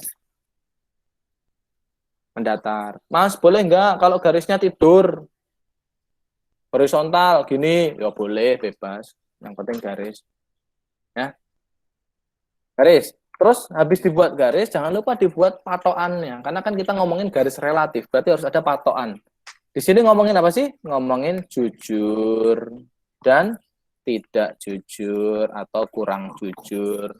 Nah, ngomongin jujur dan tidak jujur. Oke, langsung ke clue yang pertama. Kejujuran S tidak sebaik D. Nih, sini nih. Besarkan boleh. S tidak sebaik D. Berarti gimana nih? Kejujuran S tidak sebaik D. Berarti siapa yang lebih baik? Yang D kan? Kita bikin dua garis. Misalnya sinilah. Anggap aja ini garis nomor 1, ini nomor 2. Nah, si S di mana, D di mana kalau gambarnya kayak gini. Kita kembali ke soal. S tidak sebaik D. S tidak sebaik D. Berarti D lebih baik atau lebih jujur. Ya sudah, berarti D-nya yang sebelah kanan atas dan S-nya yang bawah. Kok gitu? Nah, karena D-nya lebih jujur, berarti D-nya lebih dekat dengan jujur, S-nya lebih jauh dari kata jujur. Itu ya, garis relatif. Kejujuran S tidak sebaik D. Berarti D lebih baik, toh? D-nya di atas. Terkadang M kurang jujur, tapi sesungguhnya dia masih lebih jujur daripada R. Ini ngomongin M sama R. Belum bisa kita gambar. Bisa sih, gambar aja ngasal, bisa. Tapi resikonya adalah revisinya banyak. Ya, saran saya ini dilompati dulu. Clue-nya dilompati dulu. B lebih suka berbohong daripada H. Oh, ini sengaja nih kayaknya. B sama H ini digabung. Ya, nggak apa-apa ya. B lebih suka berbohong daripada H. Belum bisa kita gambar ya, karena belum ada B dan belum ada H. Nanti, nah ini di sini nih. D cukup jujur, tapi secara umum M lebih jujur daripada D. Ini baru bisa digambar. Ya kan? D sih cukup jujur, tapi M lebih jujur. Ya sudah, M-nya lebih dekat dengan jujur. Lebih dekat dengan kata jujur. Lebih di atas. Ya. Nah, kita jadi punya 3, M, D, S. I sama jujurnya dengan K, misalnya. Belum bisa digambar ya. D lebih jujur daripada H dan K. Ya, wes. D lebih jujur daripada H dan K. Berarti H, K itu bisa di sini, kemungkinan pertama, atau bisa di bawahnya sini. H, K bisa di sini. Gitu kan? Karena D lebih jujur. Terus korelasinya apa? Nah, ini. Kembali ke yang atas. Ya. Terkadang M kurang jujur, tapi sesungguhnya dia masih lebih jujur daripada R. M-nya ada loh ya, M-nya udah kita gambar, M. R itu, si M, mega, ini M, itu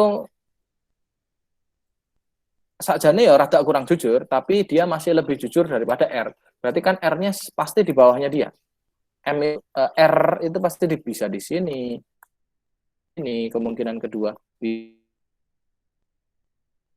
Ya. B tidak B lebih suka berbohong daripada H. Berarti B itu bisa jadi paling bawah di sini, bisa jadi di bawahnya. Di bawah. Sorry, B ya.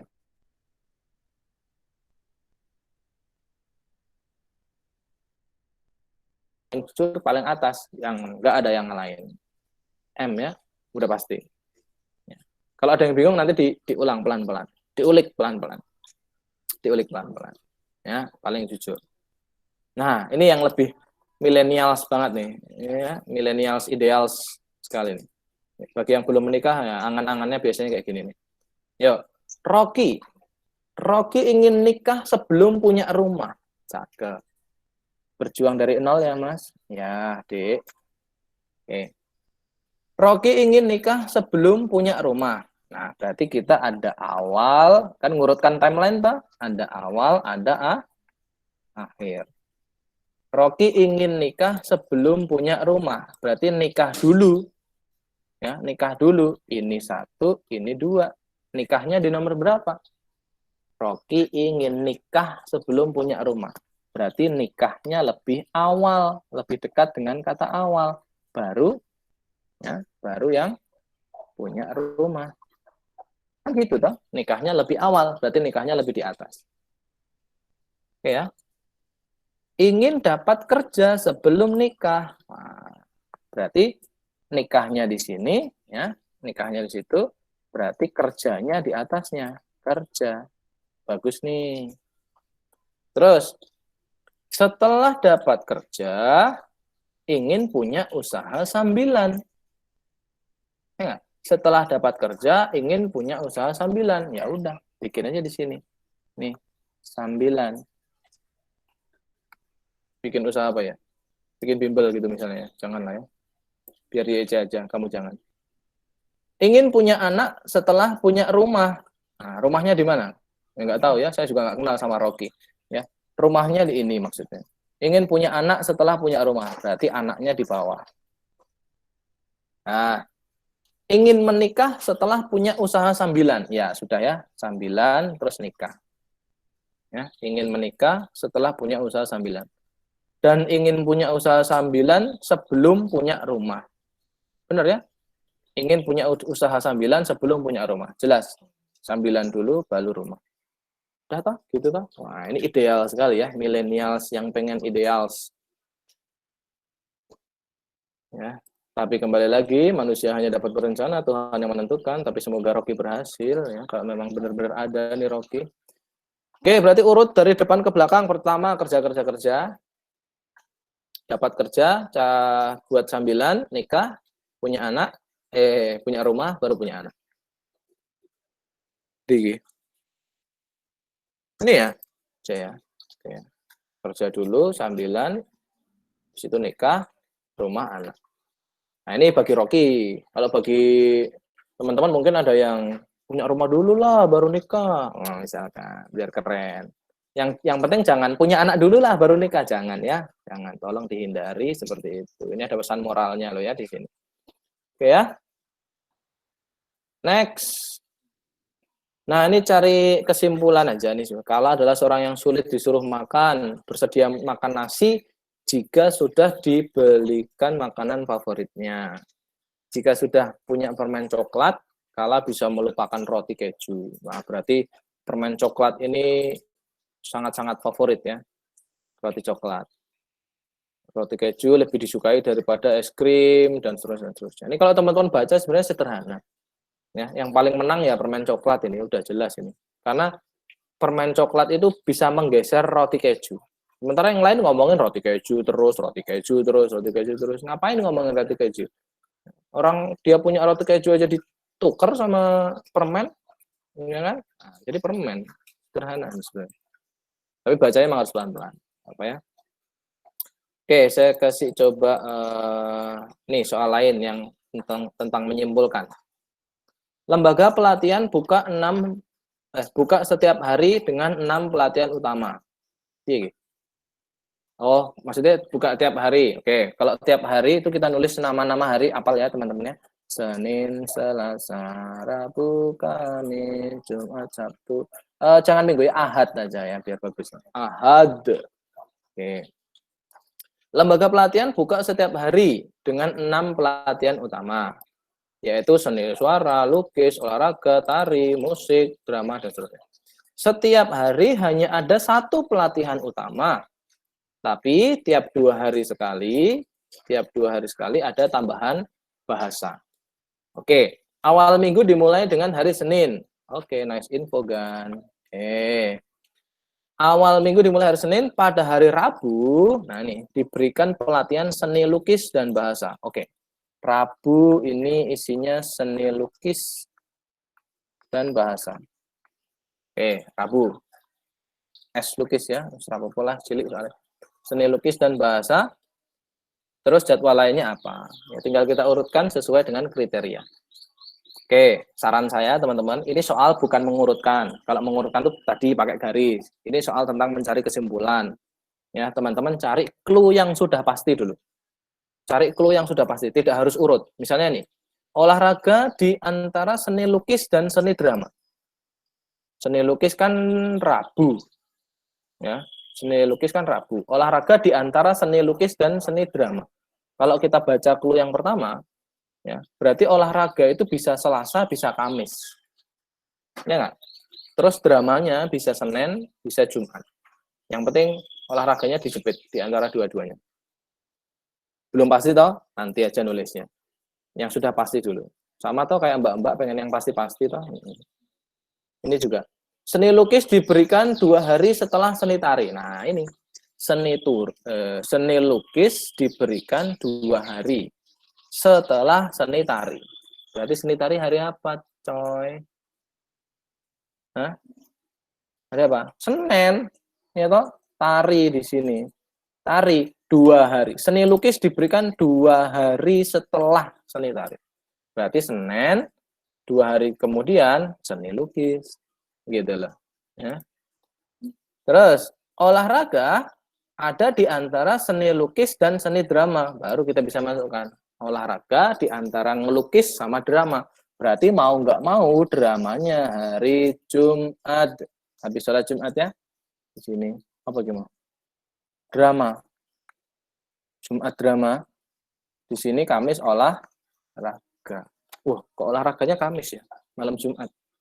Nggak apa-apa lah, terserah. Oke ya. Terus, seni musik ditawarkan 2 kali seminggu, tapi tidak boleh berurutan. Nah, mau nggak mau, musiknya adalah sini. Selasa dan Sabtu boleh, atau Selasa dan Ahad boleh juga. Terserah. Terserah. Yang belum ada apa, ayo? Yang belum ada berarti begini. Tari ada. Seni suara ya. Berarti di sini salah satu lah, bisa suara salah satu ya. Misalnya hari Sabtu musik, ya Ahadnya suara. Atau Sabtunya suara, ya Ahadnya musik, gitu aja. Saya ini belum pasti. Yang sudah pasti Senin sampai Jumat ini sudah pasti. Yang Sabtu dan Ahad masih tentatif. Oke, pernyataan yang benar. Kalau yang benar itu berarti yang sesuai dengan yang kita kerjakan. A. Seni tari diberikan tiap hari Minggu. Ahad. Salah ya. Minggu itu kan kalau nggak musik ya suara. Salah. B. Seni suara dan bahasa diberikan tiap hari Selasa. Seni suara dan bahasa. Salah ya, harusnya Sabtu atau Ahad. Minggu. Seni musik diberikan tiap hari Rabu dan Minggu. Musik. Salah ya, harusnya Selasa dan Minggu atau Selasa dan Sabtu. Ini kita musik. Pada hari Kamis hanya ada seni drama. Bukan, dramanya kan Jumat. Hanya olahraga yang diajarkan pada hari Kamis. Yes. Karena bahasa 2 hari sekali. Berarti Rabu, Jumat, Ahad, Senin. Gitu toh? Wis. Selesai. Itu. Next, apa tuh? Masih soal yang sama. Pelatihan yang mungkin diselenggarakan hari Sabtu. Nah, Sabtu antara musik atau suara. Pilih salah satu aja lah. Yang musik nggak ada tuh, berarti suara. Jika Royko, waduh, micin, datang pada hari Jumat, maka pelatihan yang diadakan adalah apa nih Jumat? Drama dan bahasa. Mana nih? Ini, gitu kan? Nah ya, intinya begitu. Jangan takut sama soal cerita. Malah kalau alumni YJ itu malah justru saya semangati kalau nemu soal cerita analitis kayak gini saya semangati karena pasti mudah. Yang penting tahu caranya tadi garis relatif atau kalau nyari kesimpulan cari clue yang sudah pasti, cari clue yang sudah ada guideline-nya, cari clue yang sudah bisa langsung ditempatkan. Ya, itu kaitannya dengan apa namanya soal-soal TPA. Ya, buat teman-teman jangan khawatir karena tadi dari tim belakang ada yang nanya sesi ini ada notulennya enggak. Wah, kalau ini dibuat notulen ya makan tempat makan waktu, makanya dibuat video kayak gini. Terus teman-teman nggak usah khawatir.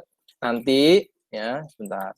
Nih, teman-teman, udah saya buatkan video pembahasannya. Jadi pembahasannya tidak hanya dalam berupa teks. Soalnya kan udah ada di grup. Nah, pembahasannya udah saya masukkan ke YouTube. Ada part 1, part 2, part 3, part 4. Ini nomor 1 sampai 100 udah ada semua di sini. Ya, udah ada semua di sini. Teman-teman tinggal buka. Tinggal dibuka videonya, dipelajari. Soalnya juga ada di situ, tenang aja. Di video itu udah ada soalnya juga.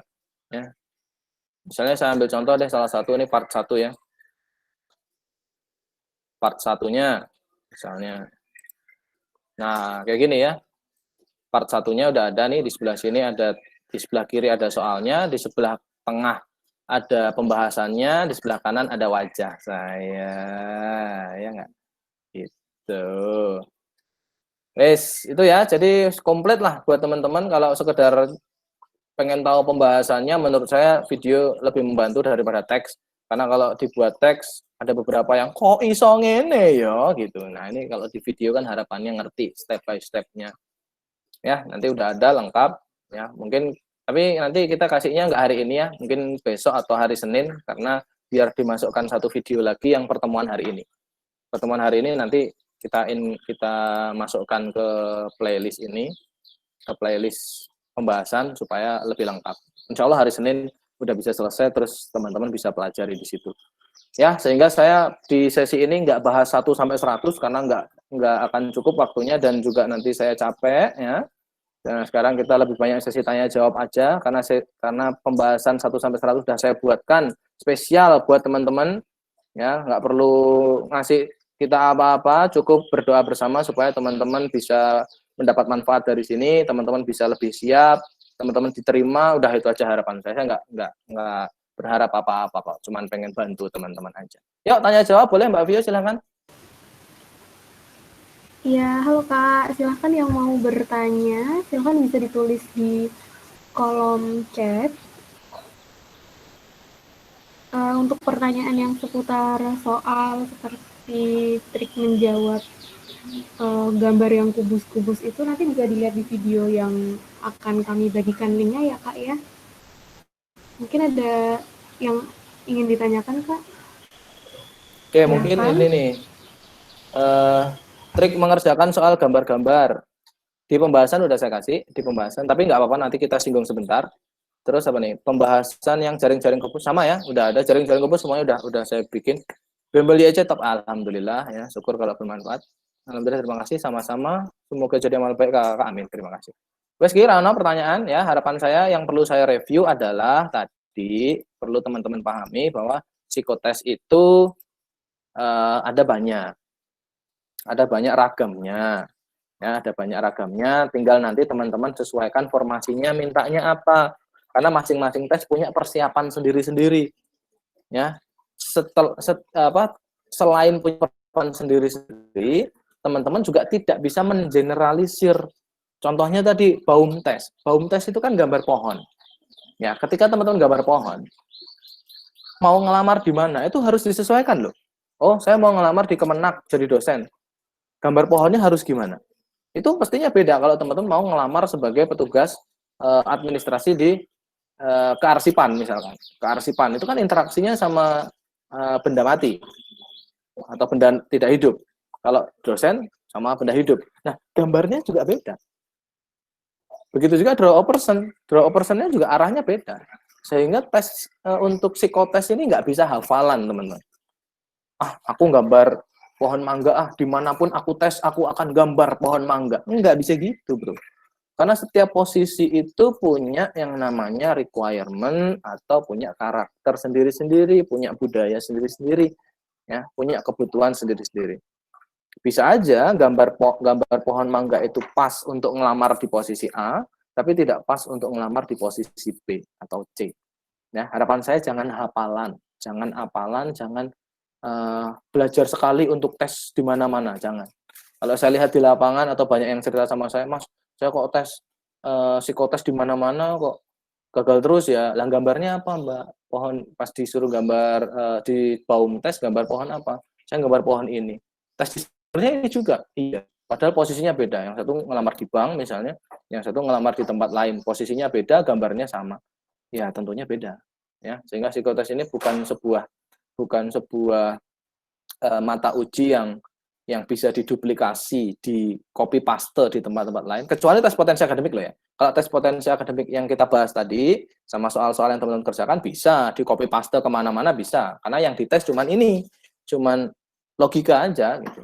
Tapi kalau yang lain nggak bisa. Ya, harus menyesuaikan ke formasi yang didaftarkan. Ya, kalau dari saya sih itu. Ya, misalnya aja loh ya, misalnya dari teman-teman ada yang mau butuh persiapan lebih detail, lebih spesifik, monggo nanti bisa berjuang sama saya, sama tim, tinggal kontak admisi aja ya, bisa ngontak ke admin grupnya teman-teman, bisa nanti tanya-tanya di sana bisa. Yang dampingi bisa saya, bisa tim-tim yang lain. Ya, misalnya ada untuk psikotes boleh, wawancara boleh, pendampingan belajar apapun itu, atau sekedar pendampingan, Mas, kalau aku jawabnya kayak gini, gambarku kayak gini, boleh nggak? Kalau aku gambar kayak gini, tepat apa enggak? Kayak gitu boleh, silakan. Ya, bisa kontak admisi. Untuk registrasi, booking, segala macam, info-info macam-macam bisa kontak ke admisi, admin grup, admin yang ada di grupnya, teman-teman. Nah, intinya dari saya begitu. Monggo bisa dimanfaatkan kurang lebih 10 menit lagi untuk diskusi. Saya juga akan coba review pertanyaan-pertanyaan yang belum tersentuh, misalnya nih ya dari bawah ya, Public Costing Kemenak dulu cuma 2, sekarang 4. Sangat setuju, tidak setuju, dan sangat tidak setuju. Gimana triknya milihnya untuk posisi guru? Lumayan cuma 4. Nah, padahal menurut saya yang lebih tepat, kalau like itu harusnya 5. Ada yang biasa saja atau ragu-ragu harusnya. Kalau di sini kan artinya cuma ada jawaban positif dan negatif. Positif itu setuju, negatif tidak setuju. Perkara sangat setuju atau setuju tok, atau tidak setuju atau sangat tidak setuju, artinya kubunya jelas, kubunya positif atau kubunya negatif. Nah, kalau saya yang jadi reviewer atau asesor, saya akan kasih 5. Sangat setuju, ragu-ragu atau biasa saja, tidak setuju, sangat tidak setuju. Kalau saya lebih 5 aja, like-nya lebih ke 5 poin aja, jangan cuma 4. Karena menurut saya jadi nanggung. Nah, kalau teman-teman like-nya besok 4, ya teman-teman perlu sesuaikan antara pertanyaannya sama kondisi teman-teman. Kalau nasihat atau tips yang mainstream itu adalah jawab sesuai dengan kondisi masing-masing, jawab sesuai dengan keadaan masing-masing, itu yang mainstream. Tapi bagi saya itu berbahaya ketika kondisi kepribadian kita itu tidak dipersiapkan. Saya selalu mengatakan ke siswa-siswa yang mau les di IEC kaitannya sama psikotes. Jadi manusia itu prosesnya begini, teman-teman. Ini ada nih manusia. Misalkan gedein dikit lah. Pilih gede. Nah, manusia itu ketika manusia ini tuh belum dimodifikasi. Manusia ini bahasa saya, nggak ada literaturnya kayaknya. Saya mengistilahkan manusia ini secara kepribadian psikologis adalah virgin. Artinya apa? Kalau orang yang masih virgin, belum pernah baca buku psikotes, belum pernah les psikotes, dia akan mengerjakan soal-soal IPPS atau apa tadi, papikostik itu dengan jujur apa adanya. Ya gimana mau manipulasi, orang nggak tahu caranya, nggak tahu teorinya. Nah itu menurut saya, bahasa saya adalah orang itu kepribadiannya masih virgin. Bukan virgin yang lain loh ya, kepribadiannya masih virgin. Nah, tapi ketika seseorang ini sudah belajar, ya, baca, dapat saran, nonton YouTube, atau diarahkan kayak gini, kayak hari ini, berarti menurut saya kepribadian seseorang udah nggak virgin lagi. Non-virgin artinya apa? Dia sudah termanipulasi. Artinya orang ini sudah termanipulasi. Dia sudah tidak, kita ngetes seseorang yang sudah termanipulasi ini artinya sudah tidak 100% seperti kondisi virginitas dia di sini. Ini bahasa saya ya. Jadi di literatur ya enggak lah, bahasanya enggak kayak gini, ini supaya mudah dipahami aja. Ya. Jadi orang itu yang belum pernah baca, belum pernah belajar, dia kondisinya akan sangat-sangat virgin, akan sangat-sangat sesuai dengan kepribadian. Tapi kalau sudah diarahkan, itu dia akan termanipulasi. Bisa loh teman-teman, jawaban psikotes itu bisa dimanipulasi, bisa banget, bisa banget. Tapi, nah ini ada kode etiknya nih teman-teman. Untuk untuk psikolog, ya, untuk psikolog sama trainer SDM kayak saya teman-teman gitu misalkan, itu kita nggak boleh memanipulasi dengan cara-cara yang tidak diperkenankan oleh kode etik. Artinya kalau teman-teman ada yang nanya kayak gini, Kak, tipsnya apa untuk saya mau jadi guru? Terus like 4, jawabnya gimana? Nah, kalau saya memberikan jawaban spesifik, kalau ada pertanyaan seperti ini, jawabnya sangat setuju. Kalau ada pertanyaan kayak gini, jawabnya sangat tidak setuju. Itu nggak boleh. Secara kode etik itu nggak boleh. Karena nanti memanipulasinya jadi jauh dari kondisi yang sebenarnya. Akan sangat berbahaya ketika besok teman-teman setelah psikotes wawancara. Habis psikotes wawancara. Apa sih fungsinya wawancara? Fungsi wawancara ini adalah mengkonfirmasi hasil dari psikotes. Loh, dari hasil psikotes dapat kan kepribadian, dari asesornya dapat penilaian kepribadian, hipotesis. Terus ketika wawancara dikonfirmasi. Benar nggak kamu orangnya begini? Dicecer pertanyaan. Lah, kesimpulan wawancara sama kesimpulan psikotes kok beda? Nah, ini yang lebih berbahaya, teman-teman. Makanya saya nggak bisa di forum ini saya nggak bisa menjawab lebih detail pertanyaan-pertanyaan teman-teman. Kecuali teman-teman datang ke saya, terus teman-teman cerita, saya mau ngelamar di sini. Terus formasi yang yang diharapkan seperti apa? Terus menurut peraturan perundang-undangan, menurut key performance indicator, menurut yang sudah-sudah itu di sana butuh orang seperti apa? Itu kita bisa arahkan, tapi tidak dengan memberikan jawaban yang saklek. Kalau TPA boleh, saya ngajari kayak TPA tadi boleh saya ngajari. Karena menurut kode etik itu diperbolehkan. Kayak tadi ya, saya ngajari soal tentang analitis, boleh-boleh aja, nggak ada masalah. Soal analitis, caranya gini, cara cepatnya. Terus gambar kayak gini, cara cepatnya gini, boleh. Karena ini tidak ada hubungannya dengan kepribadian seseorang. Ya, tapi kalau untuk kaitannya papikostik, IPPS, atau tes-tes kepribadian, itu secara profesi kita emang nggak boleh. Bahkan teman-teman datang ke psikolog sekalipun, ya minta mereka ngajarin tentang tes kepribadian, saya yakin mereka nggak mau. Kalau yang pegang kode etik loh ya, saya yakin mereka nggak mau ngajarin, karena itu ada batasan-batasan kapan kita boleh ngajarin dan kapan kita nggak boleh ngajarin. Gitu ya. Terima kasih Pak, tapi saya di Riau, gimana ke tempat Bapak? Ya nggak usah ke sini Mas, kita kan bisa WA kayak gini atau apa, bisa live streaming kayak gini ya. Saya sering kok ngajar-ngajar online kayak gini ya, lebih mudah, ya, tenang aja. Mbak Nisrina, wah alumni sini nih, kakak beradik. Mas Hafid, kalau SKB psikotesnya tentang integritas, kepercayaan diri, toleransi, orientasi terhadap pelayanan gitu mirip sama TKP. Bisa dibilang mirip, bisa dibilang beda. Bedanya kalau TKP itu ada kunci jawabannya. Ya, kalau TKP ada kunci jawabannya, kalau ini enggak. Nanti saya lanjutkan setelah azan ya teman-teman. Kita dengarkan azan dulu ya di sini ya. Oke ya. Nanti saya lanjutkan setelah azan sambil saya baca-baca pertanyaan teman-teman dulu.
Oke, kita lanjutkan nih pertanyaannya tadi Mbak Nisrina ya.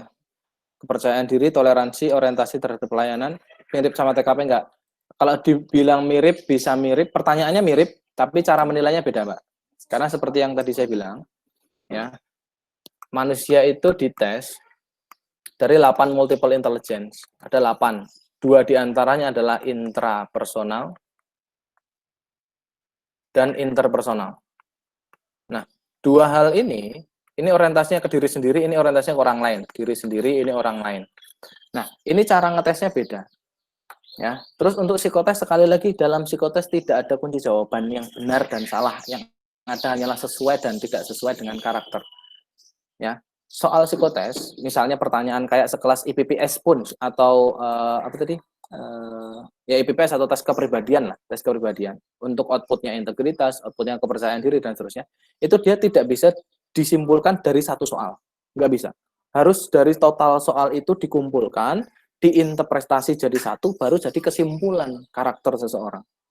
Sehingga kita nggak bisa menilai persatuan soal. Nomor 1 jawabnya apa, nomor 2 apa, nggak bisa. Itu harus dijawab secara holistik, baru bisa disimpulkan secara lebih detail. Gitu ya. Jadi interpersonal dan intrapersonal. Nah, ya gitu ya. Mirip, pertanyaannya bisa mirip, tapi cara penilaian nggak kayak TKP. TKP kan ada yang 5, 4, 3, 2, 1. Ini enggak. Ya. Mbak Nisrina ya, semoga menjawab. Likert scale yang baik adalah 4. Supaya responden tidak menjawab pilihan ketiga, ragu-ragu. Nah, menurut saya, kalau Likert scale-nya 4, nggak ada jawaban ragu-ragu. Kan? Kalau 5 ada, sangat setuju, setuju, ragu-ragu, tidak setuju, sangat tidak setuju. Kalau 5. Kalau 4 kan nggak ada, hanya ada sangat setuju, setuju. Tidak setuju, sangat tidak setuju. Ya. Supaya jelas arahnya kemana. Ya, oke ya. Jadi menurut saya nek 4 memang nggak ada opsi ragu-ragu sebenarnya. Kalau 5 ya, kalau 5 ya. Kalau 5 hindari yang ragu-ragu, yes. Untuk formasi penyusun anggaran perencanaan, jawaban dengan karakter seperti apa yang harus dijawab. Wah, ini harus butuh satu sesi ngobrol 4 mata sama saya nih kalau gitu. Nanti di luar sesi ya. Oke, siap, terima kasih. Tapi saya di Riau ya. Kalau di Riau bisa online, kita tenang aja. Makasih banyak ilmunya, izin pamit. Nanti saya lanjutkan di YouTube, boleh. Hati-hati di jalan, terima kasih. Mas Hafiz, ada nggak SKB materinya menjurus formasi yang kita par? Nggak ada psikotesnya. Mbak Siska ya, alumni sini juga ya. Apa nih informasinya, Mbak? Coba nanti saya cek dulu ya. Rata-rata 700 lebih alumni YEC ini tidak bisa semuanya terwadai SKB-nya karena keterbatasan kita dalam tim dan risetnya ya. Jadi mohon maaf. Bimbel YEC khusus TPA untuk SKB Kemenak ada Pak. Itu bimbelnya seperti apa? Kemenak ada. Mas Khairul Amri, Kemenak ada. Kita Kemenak dampingi cukup banyak nih. Ada yang akuntan, dia penempatan Kanwil Bali, kita dampingi. Terus ada yang dosen UIN, kita dampingi juga. Ya, psikotesnya untuk Kemenak itu TPA sama kepribadian. Itu confirm, saya udah baca tuh. TPA dan kepribadian. Bimbelnya seperti apa? Bimbelnya ya ada yang online, ada yang offline. Mas Khairul Amri bisa datang ke sini, nanti sama pengajar-pengajarnya belajar, atau online kayak gini juga bisa. Soal-soal udah disiapin semua. Untuk Kemenak kita paling siap. Selain Kemenak ya kementerian-kementerian lah. Kementerian-kementerian kita udah siap. Tapi kalau kayak di wilayah, di daerah, misalkan kayak Pemda, nah itu yang butuh waktu untuk kita riset ininya, riset materinya. Ya, walaupun kita juga ada juga kemarin Pemda macam-macam kita bantu. Mas, kalau untuk tesnya LGD, ada saran enggak, Mas? Nah, LGD. Nah, saya paling senang juga nih kalau dampingi teman-teman yang persiapan LGD, kayak dulu dampingi yang mau daftar BUMN, daftar ke BPK. BPK kan masuknya CPNS BPK, apa tuh BPK itu? Badan Pemeriksa Keuangan ya. Badan Pemeriksa Keuangan. BPK itu ada LGD-nya. Jadi wawancara sama LGD. Tipsnya macam-macam. Tipsnya yang pertama, LGD itu kan leaderless group discussion. Artinya nggak ada pemimpinnya, nggak ada orang yang dominan di situ. Ya, LGD. Tipsnya apa? Saran saya jadi satu dari 3 hal. Pertama, jadi orang yang membuka. Ya, jadi inisiatif. Teman-teman, sesi ini saya buka ya. Sesi ini saya buka dengan pendapat dari siapa. Nah, jadi orang yang membuka. Atau yang kedua, jadi orang yang punya ide paling brilian. Tapi itu sulit menurut saya, karena tidak semua dari kita cerdas ya, kecuali kalau pinter kayak saya gitu, oke lah. Yang lain kan juga pinter, tapi mungkin ya agak beda gitu. Ya nggak apa-apa ya, bukan bermaksud apa ya. Bercanda loh ya, bercanda. Ya, yang pertama tadi jadi yang membuka, yang kedua jadi yang punya ide paling brilian, yang ketiga, kalau saya lebih suka jadi yang ketiga, karena saya juga aslinya nggak pinter-pinter banget. Yang ketiga itu jadi orang yang menyimpulkan. Nah, ini nilainya paling tinggi. Ya, saran saya kalau teman-teman LGD, jadilah orang yang ketiga. Jadi orang menyimpulkan. Kenapa? Karena pertama biasanya diserobot sama orang lain yang ngomongnya lebih cepat. Wah, nah, itu biasanya di depan. Terus orang yang idenya brilian itu biasanya ada, ya. Kadang kita, kadang juga bukan kita, kadang kita agak lama mikirnya gitu toh. Makanya saran saya jadi yang ketiga. Jadi orang yang menyimpulkan. Tunggu, amati gitu kan, teman-temannya pada bahas apa, diamati. Terus oke, teman-teman kita simpulkan ya, kelompok ini, kesimpulan jawaban dari kelompok ini adalah solusi dari masalah yang ada. Nah, jadilah orang yang menyimpulkan. Karena biasanya orang yang menyimpulkan itu dia akan presentasi di depan juri atau di depan reviewer. Top. Wes. Misal Pranata Nuklir. Waduh, iki. Pranata Nuklir bidang radiofarmaka. Ya. Radiofarmas. Ya, oke, mungkin itu ya. Kalau yang ini kayaknya belum ada Mbak, ini belum ada SDM-nya sih kalau lebih ke sini. Pranata Nuklir ini ya. Ya, belum ada Mbak Siska, mohon maaf. Apa aja tesnya? Biasanya CAT ya. Kalau CAT yang kaitannya sama kemampuan bidang ya dibaca-baca materi kuliahnya biasanya akan keluar. Kalau untuk tes SKB Kemenkeu gimana? Sama kok, Kemenkeu saya dampingi juga berkali-kali. Kemenkeu itu sama, biasa kayak tes-tes psikotes yang lain. Tapi kalau Kemenkeu biasanya ada tes kesehatan. Ya, tes kesehatan ini jasmaninya disiapkan aja. Kalau psikotes untuk Kejaksaan Agung, wah ini Kejaksaan Agung saya dampingi terakhir 2 orang Kejaksaan Agung. Hati-hati, Kejaksaan Agung besok ada wawancara dan cukup panjang toh tesnya. Pertama ada tes kesehatan ya kalau nggak salah, kesehatan, terus psikotes, terus wawancara. Tolong untuk kejaksaan atau teman-teman yang daftar di jaksa hukum dan seterusnya pelajari kasus-kasus terkini kayak kasusnya Pak siapa itu? Denny ya, Pak Denny yang menuntut ke jaksa Pinangki. Nah, itu kan deretannya banyak. Nyeret polisi iya, nyeret tokoh-tokoh iya, pengusaha iya. Nah, itu dipelajari. Saran saya. Ya, feeling saya pas wawancara bisa ditanya untuk pengetahuan umum. Ya, Kejaksaan Agung formasinya jaksa itu psikotesnya apa aja? Jaksa psikotesnya setahu saya terakhir saya baca itu tetap ada TPA sama IPPS. IPPS atau kepribadian itu ada, setahu saya. Tapi confirm nanti di ininya ya, di webnya ya. Karena saya dampingi juga ini buat kejaksaan 2 orang.